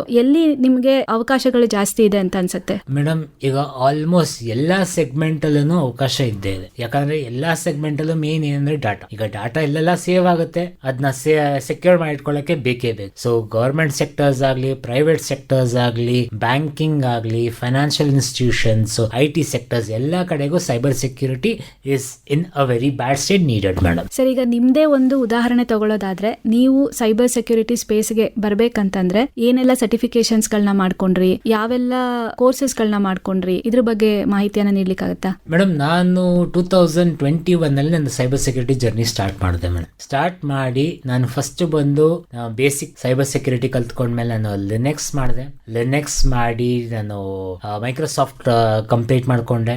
ಆಮೇಲೆ ನೆಕ್ಸ್ಟ್ ನಂದು CCNA ಮಾಡ್ಕೊಂಡೆ. ಇದಾದ್ಮೇಲೆ ಬಂದು ನಾನು ಇಂಟರ್ನ್ಶಿಪ್ ಮಾಡ್ಕೊಂಡೆ ಮೇಡಮ್. ಎಲ್ಲಿ ಮಾಡಿದ್ರಿ ಸರ್ ಇಂಟರ್ನ್ಶಿಪ್? ಬಂದು ನಾನು ಚೆನ್ನೈ ಆನ್ಲೈನ್ ಕೋರ್ಸ್ ಅಲ್ಲಿ ಚೆನ್ನೈಯಲ್ಲಿ ಮಾಡ್ಕೊಂಡೆ. ರೆಡ್ ಟೀಮಿಂಗು ಮತ್ತೆ ಬ್ಲೂ ಟೀಮಿಂಗು. ನಾವು ರೆಡ್ ಟೀಮಿಂಗ್ ಟೀಮಿಂಗ್ ಮತ್ತೆ ಬ್ಲೂ ಟೀಮಿಂಗ್ ಏನು ಕರಿತೀವಿ ಅಂದ್ರೆ, ರೆಡ್ ಟೀಮಿಂಗ್ ಅಂದ್ರೆ it is red flag for ethical hacker. Blue teaming ಅಂದ್ರೆ blue is a soft colour, so it is called as security operation centre. So ಇದೆರಡು continue ಮಾಡಿ ನಾನು complete ಮಾಡಿಕೊಂಡು ನನ್ನ ಓನ್ ಇನ್ಸ್ಟಿಟ್ಯೂಟ್ ಶುರು ಮಾಡಿ ನಾನು ಬಂದು ಈಗ ಬ್ಯಾಂಕಿಂಗ್ ಆಡಿಟ್ಸ್ ಆಗಲಿ, ಸಣ್ಣ ಪುಟ್ಟ ಸ್ಟಾರ್ಟ್ಅಪ್ ಯೂನಿಟ್ಸ್ಗೆ ನಾನು ಆಡಿಟ್ಸ್ ಮಾಡ್ತಾ ಇದ್ದೀನಿ. ಹೇಗಿರುತ್ತೆ ಸರ್ ನಿಮ್ಮ ಕೆಲಸ? ಆಡಿಟಿಂಗ್ ಅಂತ ಹೇಳಿದ್ರೆ ಏನೆಲ್ಲ ಮಾಡ್ತೀರಿ? ಈಗ ಒಂದು ಉದಾಹರಣೆ ತಗೊಳ್ಳೋದಾದ್ರೆ ಬ್ಯಾಂಕ್ ಸಿಸ್ಟಮ್ ಅಂತ ತಗೊಳ್ಳೋಣ. ಸೊ ಬ್ಯಾಂಕ್ ಸಿಸ್ಟಮ್ ಅಲ್ಲಿ ನಿಮ್ಮ ಆಡಿಟ್ ಹೇಗಿರುತ್ತೆ? ಏನೆಲ್ಲ ನೀವು ಚೆಕ್ ಮಾಡ್ತೀರಾ ಅದ್ರ ಬಗ್ಗೆ ಹೇಳಿ. ಈಗ ಬ್ಯಾಂಕ್ ಸಿಸ್ಟಮ್ ಅಂತ ನಾವು ತಗೊಳಕ್ ಹೋದಾಗ ನಾವು ಬೇಸಿಕ್ ಸ್ಟೆಪ್ ಇಂದ ಶುರು ಮಾಡ್ತೀವಿ ಮೇಡಮ್. ಇನ್ಫ್ರಾಸ್ಟ್ರಕ್ಚರ್ ಹೇಗಿದೆ, ಇನ್ಫ್ರಾಸ್ಟ್ರಕ್ಚರ್ ಕನೆಕ್ಷನ್ ಕರೆಕ್ಟ್ ಆಗಿದೆಯಾ, ಸೆಟಪ್ ಕರೆಕ್ಟ್ ಆಗಿದೆಯಾ, ಅದಾದ್ಮೇಲೆ ಬಂದು ವಲ್ನರಬಿಲಿಟಿ ಟೆಸ್ಟಿಂಗ್ ಮಾಡ್ತೀವಿ. ವಲ್ನರಬಿಲಿಟಿ ಟೆಸ್ಟಿಂಗ್ ಅಂದ್ರೆ ಏನು ಅಂತ ಅಂದ್ರೆ, ಎಷ್ಟು ಲೂಪ್ ಹೋಲ್ಸ್ ಇದೆ ಒಂದು ಸಿಸ್ಟಮ್ ಅಲ್ಲಿ. ಈಗ ಒಂದು ಮೇನ್ ಫಾರ್ ಎಕ್ಸಾಂಪಲ್ ಒಂದು 10 ಸಿಸ್ಟಮ್ ಇದೆ. 10 ಸಿಸ್ಟಮ್ ಅಲ್ಲಿ ಒಂದು 6 ಸಿಸ್ಟಮ್ 7 ಸಿಸ್ಟಮ್ ಕರೆಕ್ಟ್ ಆಗಿರ್ಬೋದು, ಇನ್ನ 3 ಸಿಸ್ಟಮ್ ಒಂದು ವೀಕ್ ಆಗಿರುತ್ತೆ. ಹೇಗೆ ಚೆಕ್ ಮಾಡ್ತೀರಾ ಅದನ್ನ? ಅದ್ ನಾವು ನೆಸಸ್ ಟೂಲ್ ಅಂತ ಯೂಸ್ ಮಾಡ್ತೀವಿ. ಟೂಲ್ ಯೂಸ್ ಮಾಡಿ ನಾವು ಅದರಲ್ಲಿ ರಿಪೋರ್ಟ್ ಜನರೇಟ್ ಮಾಡಿ, ಆ ರಿಪೋರ್ಟ್ ಜನರೇಟ್ ಮಾಡಿದಾಗ ಈಚ್ ಅಂಡ್ ಎವ್ರಿಥಿಂಗ್ ನಿಮ್ದು ಆಪರೇಟಿಂಗ್ ಸಿಸ್ಟಮ್ ವಲ್ನರಬಲ್ ಆಗಿದೆಯಾ, ಇಲ್ಲಾಂದ್ರೆ ಅಪ್ಗ್ರೇಡೇಷನ್ ಬೇಕಾ, ನಿಮ್ TLS ಸರ್ಟಿಫಿಕೇಟ್, SSL ಸರ್ಟಿಫಿಕೇಟ್ಸ್ ಅದೆಲ್ಲ ಅಪ್ಗ್ರೇಡ್ ಆಗಿದ್ಯಾ, ಅದ್ ಬಿಟ್ಟು ನಿಮ್ದು ಪೆನಿಟ್ರೇಷನ್ ಟೆಸ್ಟಿಂಗ್ ಮಾಡಿದಾಗ ನಿಮ್ ಸಿಸ್ಟಮ್ಸ್ ಅಲ್ಲಿ ಯಾರಾದ್ರೂ ಎಂಟ್ರಿ ಮಾಡೋದಕ್ಕೆ ಏನೇನ್ ಲೂಪ್ ಹೋಲ್ಸ್ ಇದೆ, ಎಷ್ಟು ಪೋರ್ಟ್ಸ್ ಓಪನ್ ಆಗಿದೆ, ಯಾವ ಪೋರ್ಟ್ ನಾವು ಕ್ಲೋಸ್ ಮಾಡಬೇಕು, and each and everything check ಮಾಡ್ತೀವಿ. ಅಂಡ್ ಮೇನ್ ಥಿಂಗ್ ಬಂದು ಪಾಸ್ವರ್ಡ್. ಈಗ ನಮ್ಮ ಪಾಸ್ವರ್ಡ್ ಅಂದಿದ ತಕ್ಷಣ ಜನರಲ್ ಆಗಿ ಏನ್ ಮಾಡ್ತೀವಿ, ಈಗ ಯಾರೇ ಆಗ್ಲಿ ಪಾಸ್ವರ್ಡ್ ಅಂದ್ರೆ 4 ಡಿಜಿಟ್ ಪಾಸ್ವರ್ಡ್, ಅವ್ರಿಗೆ ಇಯರ್ ಆಫ್ ಬರ್ತ್ ಹಾಕೊಂಡು ಅದು ಈಸಿ, ಎಲ್ರಿಗೂ ಕಂಡಿಗೆ ಈಸಿ ಆಗೋಗುತ್ತೆ. ಅದನ್ನ ನಾವು ಕಾಂಪ್ಲೆಕ್ಸ್ ಪಾಸ್ವರ್ಡ್ ನ ಸೆಟ್ ಮಾಡಿ ಅಂತ ಹೇಳ್ತೀವಿ. ಕಾಂಪ್ಲೆಕ್ಸ್ ಪಾಸ್ವರ್ಡ್ ಅಂತಂದ್ರೆ ಸ್ಪೆಷಲ್ ಕ್ಯಾರೆಕ್ಟರ್ಸ್ ಇರಬೇಕು, ಒಂದು ಕ್ಯಾಪಿಟಲ್ ಇರಬೇಕು, ಸ್ಮಾಲ್ ಲೆಟರ್ಸ್ ಇರಬೇಕು, ವಿಚ್ ಇಸ್ ನಾಟ್ ಐಡೆಂಟಿಫೈಡ್, ಯಾರನ್ನೂ ಅಂತ ಕಂಡಿಡಿಯಕ್ಕಾಗಲ್ಲ ಆ ತರ ಒಂದು ಪಾಸ್ವರ್ಡ್ ಇಟ್ಕೋಬಹುದು. ಈಗ ಜನರು ಹೇಳ್ಬೋದು, ಸರ್ ನಾವು ಆ ತರ ಪಾಸ್ವರ್ಡ್ಸ್ ಕ್ರಿಯೇಟ್ ಮಾಡೋದು ನಾವು ಹೆಂಗ್ ಜ್ಞಾಪಕ ಇಟ್ಕೊಳ್ಳೋದ ಸರ್, ನಮ್ದು ಎಷ್ಟೋ ತರ ಏನೇನೋ ಓಡ್ತಾ ಅದು ಹೆಂಗ್ ಜ್ಞಾಪಕ ಇಟ್ಕೋಬೇಕು. ನಿಮ್ಮ ಸಿಸ್ಟಮ್ಗಳಾಗ್ಲಿ ನಿಮ್ಮ ಮೊಬೈಲ್ ಆಗ್ಲಿ ನೀವು ಸೇಫ್ ಮಾಡಿ ಇಟ್ಕೋಬೇಕು ಅಂದ್ರೆ ಇದು ಮಾಡ್ಲೇಬೇಕು ಮೇಡಮ್. ಸೊ ಬ್ಯಾಂಕಿಂಗ್ ಸೆಕ್ಟರ್ಸ್ ಅಲ್ಲೂ ಕೂಡ ಇಷ್ಟೇ, ಬಿಕಾಸ್ ಏನಕ್ಕೆ ಒಂದೊಂದು ಸಿಸ್ಟಮ್ ಅಲ್ಲಿ ಈಗ ಒಬ್ಬರು ಒಂದೊಂದು ಆಕ್ಸೆಸ್ ಇರುತ್ತೆ, ಒಂದು ರೋಲ್ಸ್ ಅಂಡ್ ರೆಸ್ಪಾನ್ಸಿಬಿಲಿಟೀಸ್ ಕೊಟ್ಟಿರ್ತಾರೆ. ಈಗ ಬ್ಯಾಂಕಿಂಗ್ ಅಲ್ಲಿ ಹೋದಾಗ ಏನಾಗುತ್ತೆ, ಒಬ್ರು ಕ್ಯಾಶಿಯರ್ ಇರ್ತಾರೆ, ಒಬ್ರು ಪಾಸ್ಬುಕ್ ಪ್ರಿಂಟರ್ ಇರ್ತಾರೆ, ಒಬ್ರು ನಿಮ್ದು NEFT ಆರ್ RTGS ಪಾಸ್ ಮಾಡೋರು ಇರ್ತಾರೆ. ಸೊ ಅವರು ಅದನ್ನ ಹೇಗೆ ಸೆಕ್ಯೂರ್ ಮಾಡಬಹುದು, ಅದಕ್ಕೆ ಈ ಆಕ್ಸೆಸ್ ಮ್ಯಾಟ್ರಿಕ್ಸ್ ನೆಲ್ಲ ಯಾರು ಸೆಟ್ ಮಾಡಿರ್ತಾರೆ? ಅಂದ್ರೆ ನಿಮ್ಮ ಸಲಹೆ ಮೇರೆಗೆ ಅವರು ಅದನ್ನ ಸೆಟ್ ಮಾಡಿರ್ತಾರ ಅಥವಾ? ಮೇಡಮ್ ಬ್ಯಾಂಕಿಂಗ್ ಆಪರೇಷನ್ ಸ್ಟಾರ್ಟ್ ಮಾಡೋಕ್ಕಿಂತ ಮುಂಚೆನೇ ಇದೆಲ್ಲ ಸೆಟಪ್ ಆಗಿರುತ್ತೆ. ಅಲ್ಲಿ ಒಬ್ರು IT ಅಡ್ಮಿನ್ ಇರ್ತಾರೆ, ಅವ್ರು ಅದನ್ನ ಮ್ಯಾನೇಜ್ ಮಾಡ್ತಾರೆ. ಬಟ್ ಈಗೀಗ ಬಂದು ಯಾವಾಗ RBI ಅವರು ಇಯರ್ಲಿ 2 ಆಡಿಟ್ಸ್ ಮಾಡಬೇಕು ಅಂದಾಗ ಈಗ ಒಂಚೂರು ಎಚ್ಚರಿಸ್ಕೊಳ್ತಾ ಇದ್ದಾರೆ. ಸೊ ಇಯರ್ಲಿ 2 ಆಡಿಟ್ಸ್ ಮಾಡ್ತಾರೆ? ಹೌದು ಮೇಡಮ್, ಇಯರ್ಲಿ 2 VIPT ಆಡಿಟ್ಸ್ ಮತ್ತೆ IS ಆಡಿಟ್ಸ್ ಮಾಡಲೇಬೇಕು. IS ಆಡಿಟ್ ಅಂದ್ರೆ ಇನ್ಫಾರ್ಮೇಶನ್ ಸೆಕ್ಯೂರಿಟಿ ಆಡಿಟ್. ಇದು ಮಾಡೋದೇನಕ್ಕೆ ಅಂತಂದ್ರೆ ಏನಾದ್ರು ವಲ್ನರಬಿಲಿಟೀಸ್ ಇದೆಯಾ, ಲೂಪ್ ಹೋಲ್ಸ್ ಇದೆಯಾ ಅಂತ ಚೆಕ್ ಮಾಡಿ ಅದನ್ನ ಕರೆಕ್ಟ್ ಮಾಡ್ಲಿಕ್ಕೆ. ಹೌದು madam. How is your infrastructure? Customer ಒಬ್ಬ ಒಳಗ್ ಬಂದಾಗ ಅವನಿಗೆ ನಂಬಿಕೆ ಇದೆಯಾ, ಇಲ್ಲಿ ನಂದ ಎಲ್ಲಾ ಡಾಟಾ ಸೇಫ್ ಆಗಿರುತ್ತೆ ಅಂತ ನಂಬಿಕೆ ಬರೋವರೆಗೂ ಅದನ್ನ ಇದ್ ಮಾಡ್ಬೇಕು ಮೇಡಮ್. ಈಗ ಏನೋ ಒಂದು ಲೂಪ್ ಹೋಲ್ಸ್ ಇತ್ತು, ಕರೆಕ್ಷನ್ ಮಾಡ್ಲಿಕ್ಕೆ ಎಷ್ಟು ಟೈಮ್ ಇರುತ್ತೆ ಅವರಿಗೆ? ಮೇಡಮ್ ಸರ್ಟೆನ್ ಕಂಪ್ಲೈನ್ಸಸ್ ಬಂದು ನಾವು ಟಾರ್ಗೆಟ್ ಕೊಡ್ತೀವಿ, 90 days ಟೈಮು ಕೊಡ್ತೀವಿ, ಅವ್ರ 30 days ಟೈಮು ಕೊಡ್ತೀವಿ, ಅವ್ರ 1 week ಕೊಡ್ತೀವಿ. ಒಂದೊಂದು ಅಪ್ಗ್ರೇಡೇಷನ್ ಮಾಡಬೇಕು ಅಂದ್ರೆ ಏನಾಗುತ್ತೆ, ನೀವು ಬ್ಯಾಂಕ್ ಸರ್ವರ್ ಸ್ಲೋ ಆಗ್ಲಿ ಆಗುತ್ತೆ. ಸೊ ಅದಕ್ಕೆ ಬಂದು ಲೀಪ್ ಟೈಮ್ ಅಂತ ಇರುತ್ತೆ. ಆ ಲೀಪ್ ಟೈಮ್ ಅಲ್ಲಿ ಅಂದ್ರೆ ಯಾವ ಟೈಮ್ ಬ್ಯಾಂಕ್ ವರ್ಕಿಂಗ್ ಇರಲ್ಲ ಅವತ್ತನ್ನ ಸೆಟಪ್ ಮಾಡ್ಕೋಬೇಕು. Everything goes on financial. ಇದು ಯಾವ ವಿಚಾರನೂ ಗ್ರಾಹಕರಿಗೆ ಗೊತ್ತೇ ಆಗೋದಿಲ್ಲ. ಇಲ್ಲ ಮೇಡಮ್, ಯಾವ ಮೆಸೇಜ್ ಬರುತ್ತೆ ನಿಮ್ಗೆ, ಈಗ ಬ್ಯಾಂಕ್ ಮೇಂಟೆನೆನ್ಸ್ ಅಲ್ಲಿ ಇದೆ ಅಂತ ಮೆಸೇಜ್ ಬರುತ್ತೆ. ಮೇಂಟೆನೆನ್ಸ್ ಕಾರಣ ಏನು, ಅವ್ರ ಸಿಸ್ಟಮ್ ನ ಅಪ್ಗ್ರೇಡೇಷನ್ ಮಾಡ್ತಾರೆ. ಅವ್ರಿಗೆ ಏನ್ ಬೇಕು ಅಂತ ಹೇಳಿದ್ರೆ ನನ್ನ ಡೇಟಾ ಸೇಫ್ ಆಗಿರ್ಬೇಕು, ಹೌದು, ನನ್ನ UPI ಪೇಮೆಂಟ್ಸ್ ಎಲ್ಲ ಸೇಫ್ ಆಗಿ ನಡಿಬೇಕು. ಅವ್ರಿಗೆ ನಾವು ಜನರ ಬಗ್ಗೆ ಮಾತಾಡೋದಾಗ ಏನಾಗುತ್ತೆ, ಅವ್ರಿಗೆ ಬರೀ ಏನಾಗುತ್ತೆ ಎಂಡ್ ಪಾಯಿಂಟ್ ಏನಂತ ಗೊತ್ತಿರುತ್ತೆ, ಬಟ್ ಇಂಟರ್ನಲ್ ಏನು ಅಂತ ಗೊತ್ತಿಲ್ಲ. ಆದ್ರೆ ಈ ಇಂಟರ್ನಲ್ಲಿ ಬ್ಯಾಕ್ ಗ್ರೌಂಡ್ ಅಲ್ಲಿ ಇಷ್ಟೆಲ್ಲ ಸೈಬರ್ ಸೆಕ್ಯೂರಿಟಿ ಪ್ರೊಫೆಷನಲ್ಸ್ ಗಳು, ಆಡಿಟರ್ಸ್ ಗಳು, IT ಡಿಪಾರ್ಟ್ಮೆಂಟ್ ಗಳು ಈ ಎಲ್ಲಾ ಕೆಲಸಗಳನ್ನ ಮಾಡ್ತಾ ಇರುತ್ತೆ. ಹೌದು, ಈ ಕ್ಷೇತ್ರದಲ್ಲಿ ತುಂಬಾ ಉದ್ಯೋಗಾವಕಾಶಗಳಿದೆ, ಯಾಕಂದ್ರೆ ಇಷ್ಟು ಕೆಲಸಗಳು ಬ್ಯಾಕ್ ಗ್ರೌಂಡ್ ಅಲ್ಲಿ ನಡೀತಾ ಇದೆ ಅಂತ. ಉದ್ಯೋಗ ಅವಕಾಶಕ್ಕೆ ನಿಮ್ಗೆ ಸ್ಟಾಪ್ ಇಲ್ಲ ಮೇಡಮ್ ಸೈಬರ್ ಸೆಕ್ಯೂರಿಟಿದಲ್ಲಿ. ನಿಮ್ಗೆ ಈಗಲೂ ಕೂಡ ಒಬ್ಬ ಒಳ್ಳೆ ಎಥಿಕಲ್ ಹ್ಯಾಕರ್ ಆಗಲಿ, ಒಬ್ರು ಒಳ್ಳೆ ಸಾಕ್ ಆಗಲಿ, ಬಿಕಾಸ್ ಈಗಿನ ಮಾರ್ಕೆಟ್ ಟ್ರೆಂಡ್ ಅಲ್ಲಿ ಸಾಕ್ ಡಿಜಿಟಲ್ ಫಾರೆನ್ಸಿಕ್ಸ್ ಗೆ ಜಾಸ್ತಿ ಇಂಪಾರ್ಟೆನ್ಸ್ ಇದೆ. ಸ್ಯಾಲರಿ ಪ್ಯಾಕೇಜ್ ಕೂಡ ತುಂಬಾ ಜಾಸ್ತಿ ಇದೆ ಅಂತ. ಮೇಡಮ್ ಸ್ಯಾಲರಿ ಪ್ಯಾಕೇಜ್ ಅನ್ನ ಮಾತಾಡಿದಾಗ ಏನಾಗುತ್ತೆ, ಅವ್ರ ನಾಲೆಜ್ ಅವ್ರ ಎಕ್ಸ್ಪೀರಿಯನ್ಸ್ ಹೇಗಿದೆ, ಅವ್ರ ವರ್ಕ್ ಹೇಗಿದೆ. ಈಗ ನಾವು ಹೇಳ್ಬೋದು ಎಕ್ಸ್ಪೀರಿಯನ್ಸ್ ಅವ್ರಿಗೆ ಜಾಸ್ತಿ ಸಿಗುತ್ತೆ ಅಂತ ಹೇಳ್ಬಿಟ್ಟು. ಈಗ ಒಬ್ಬ ಫ್ರೆಶರ್ ಕೂಡ ಎಕ್ಸ್ಪೀರಿಯನ್ಸ್ ಅವ್ರಿಗಿಂತ ಜಾಸ್ತಿ ನಾಲೆಜಬಲ್ ಇರ್ತಾರೆ. ಸೊ ಅದರಿಂದ ಸ್ಯಾಲರಿ ಅನ್ನೋದಕ್ಕಿಂತ ಅವ್ರ ಎಕ್ಸ್ಪೀರಿಯನ್ಸ್ ಮ್ಯಾಟರ್ಸ್ ಅಲ್ಲ. ಈ ಕ್ಷೇತ್ರದಲ್ಲಿ ನಮಗೆ ಬರೀ ಥಿಯರಿ ನಾಲೆಡ್ಜ್ ಸಾಕಾಗಲ್ಲ, ಬರೀ ಸರ್ಟಿಫಿಕೇಶನ್ ಇದ್ರೆ ಸಾಕಾಗಲ್ಲ, ಪ್ರಾಕ್ಟಿಕಲ್ ನಾಲೆಡ್ಜ್ ಇರಬೇಕು, ಹ್ಯಾಂಡ್ಸ್ ಆನ್ ಎಕ್ಸ್ಪೀರಿಯನ್ಸ್ ಇರಬೇಕು, ಒಂದಷ್ಟು ವರ್ಕ್ ಮಾಡಿರ್ಬೇಕು, ಒಂದಷ್ಟು ತಿಳ್ಕೊಂಡಿರ್ಬೇಕು, ಹೊಸದೆಲ್ಲ ಏನೇನೆಲ್ಲ ನಡೀತಾ ಇದೆ ಈ ಫೀಲ್ಡ್ ಅಲ್ಲಿ ಅನ್ನೋದನ್ನೆಲ್ಲ ತಿಳ್ಕೊಂಡಿರ್ಬೇಕು. ನೀವು ಹೊಸದಂತ ಮಾತಾಡಿದ್ರಲ್ಲ ಮೇಡಮ್, ಈಗ day in and day out ಎಷ್ಟು ನಿಮ್ಗೆ ಸೈಬರ್ ನ್ಯೂಸಸ್ ಬರ್ತಾ ಇದೆ. ಸೊ ಅದನ್ನ ಬಂದು ಫಾಲೋ ಮಾಡಬೇಕು. ಈಗ ಅದನ್ನ ಫಾಲೋ ಮಾಡಿದಾಗ್ಲೇನೆ ನಿಮ್ಗೆ ಗೊತ್ತಾಗ ಓಕೆ ಡೇ ಇನ್, ಯಾಕಂದ್ರೆ ನಿನ್ನೆ ಬಂದಿರೋ ಸೈಬರ್ ನ್ಯೂಸ್ ಇವತ್ತು ಬರಲ್ಲ, ನಿನ್ನೆ ಆಗಿರೋ ವೇ ಆಫ್ ಕಳ್ತಾನೆ ಇವತ್ತಾಗಲ್ಲ. ಸೊ ಅವರು ಮಾಡ್ರೇಟ್ ಆಗ್ತಾ ಇರ್ತಾರೆ. ಆಗ್ಲಿ ಸರ್, ಇಷ್ಟೊತ್ತು ಬಹಳ ಚೆನ್ನಾಗಿ ಸೈಬರ್ ಸೆಕ್ಯೂರಿಟಿ ಕ್ಷೇತ್ರದಲ್ಲಿನ ಉದ್ಯೋಗಾವಕಾಶಗಳ ಬಗ್ಗೆ ಮಾಹಿತಿಯನ್ನ ನೀಡಿದ್ರಿ. ಕೇಳುಗರು ನಿಮ್ಗೆ ಸಂಪರ್ಕ ಮಾಡಿ ಮತ್ತಷ್ಟು ವಿಷಯಗಳನ್ನ ತಿಳ್ಕೊಬೇಕು ಅಂತಂದ್ರೆ ನಿಮ್ಮ ಸಂಪರ್ಕ ಸಂಖ್ಯೆಯನ್ನು ಹೇಳಿ ಸರ್. ಮೇಡಮ್, ನನ್ನ ಸಂಪರ್ಕ ಸಂಖ್ಯೆ ಬಂದು 9663065066. ಮತ್ತೊಮ್ಮೆ ಹೇಳಿ. 9663065066. ತುಂಬಾ ಸಂತೋಷ ಸರ್. ತಮಗೆ ನಮ್ಮ ನಿಲಯದ ಪರವಾಗಿ ಮತ್ತು ಎಲ್ಲಾ ಕೇಳುಗರ ಪರವಾಗಿ ಧನ್ಯವಾದಗಳು ಸರ್. ಧನ್ಯವಾದಗಳು. ಜೈ ಹಿಂದ್, ಜೈ ಕರ್ನಾಟಕ ಮಾತೆ.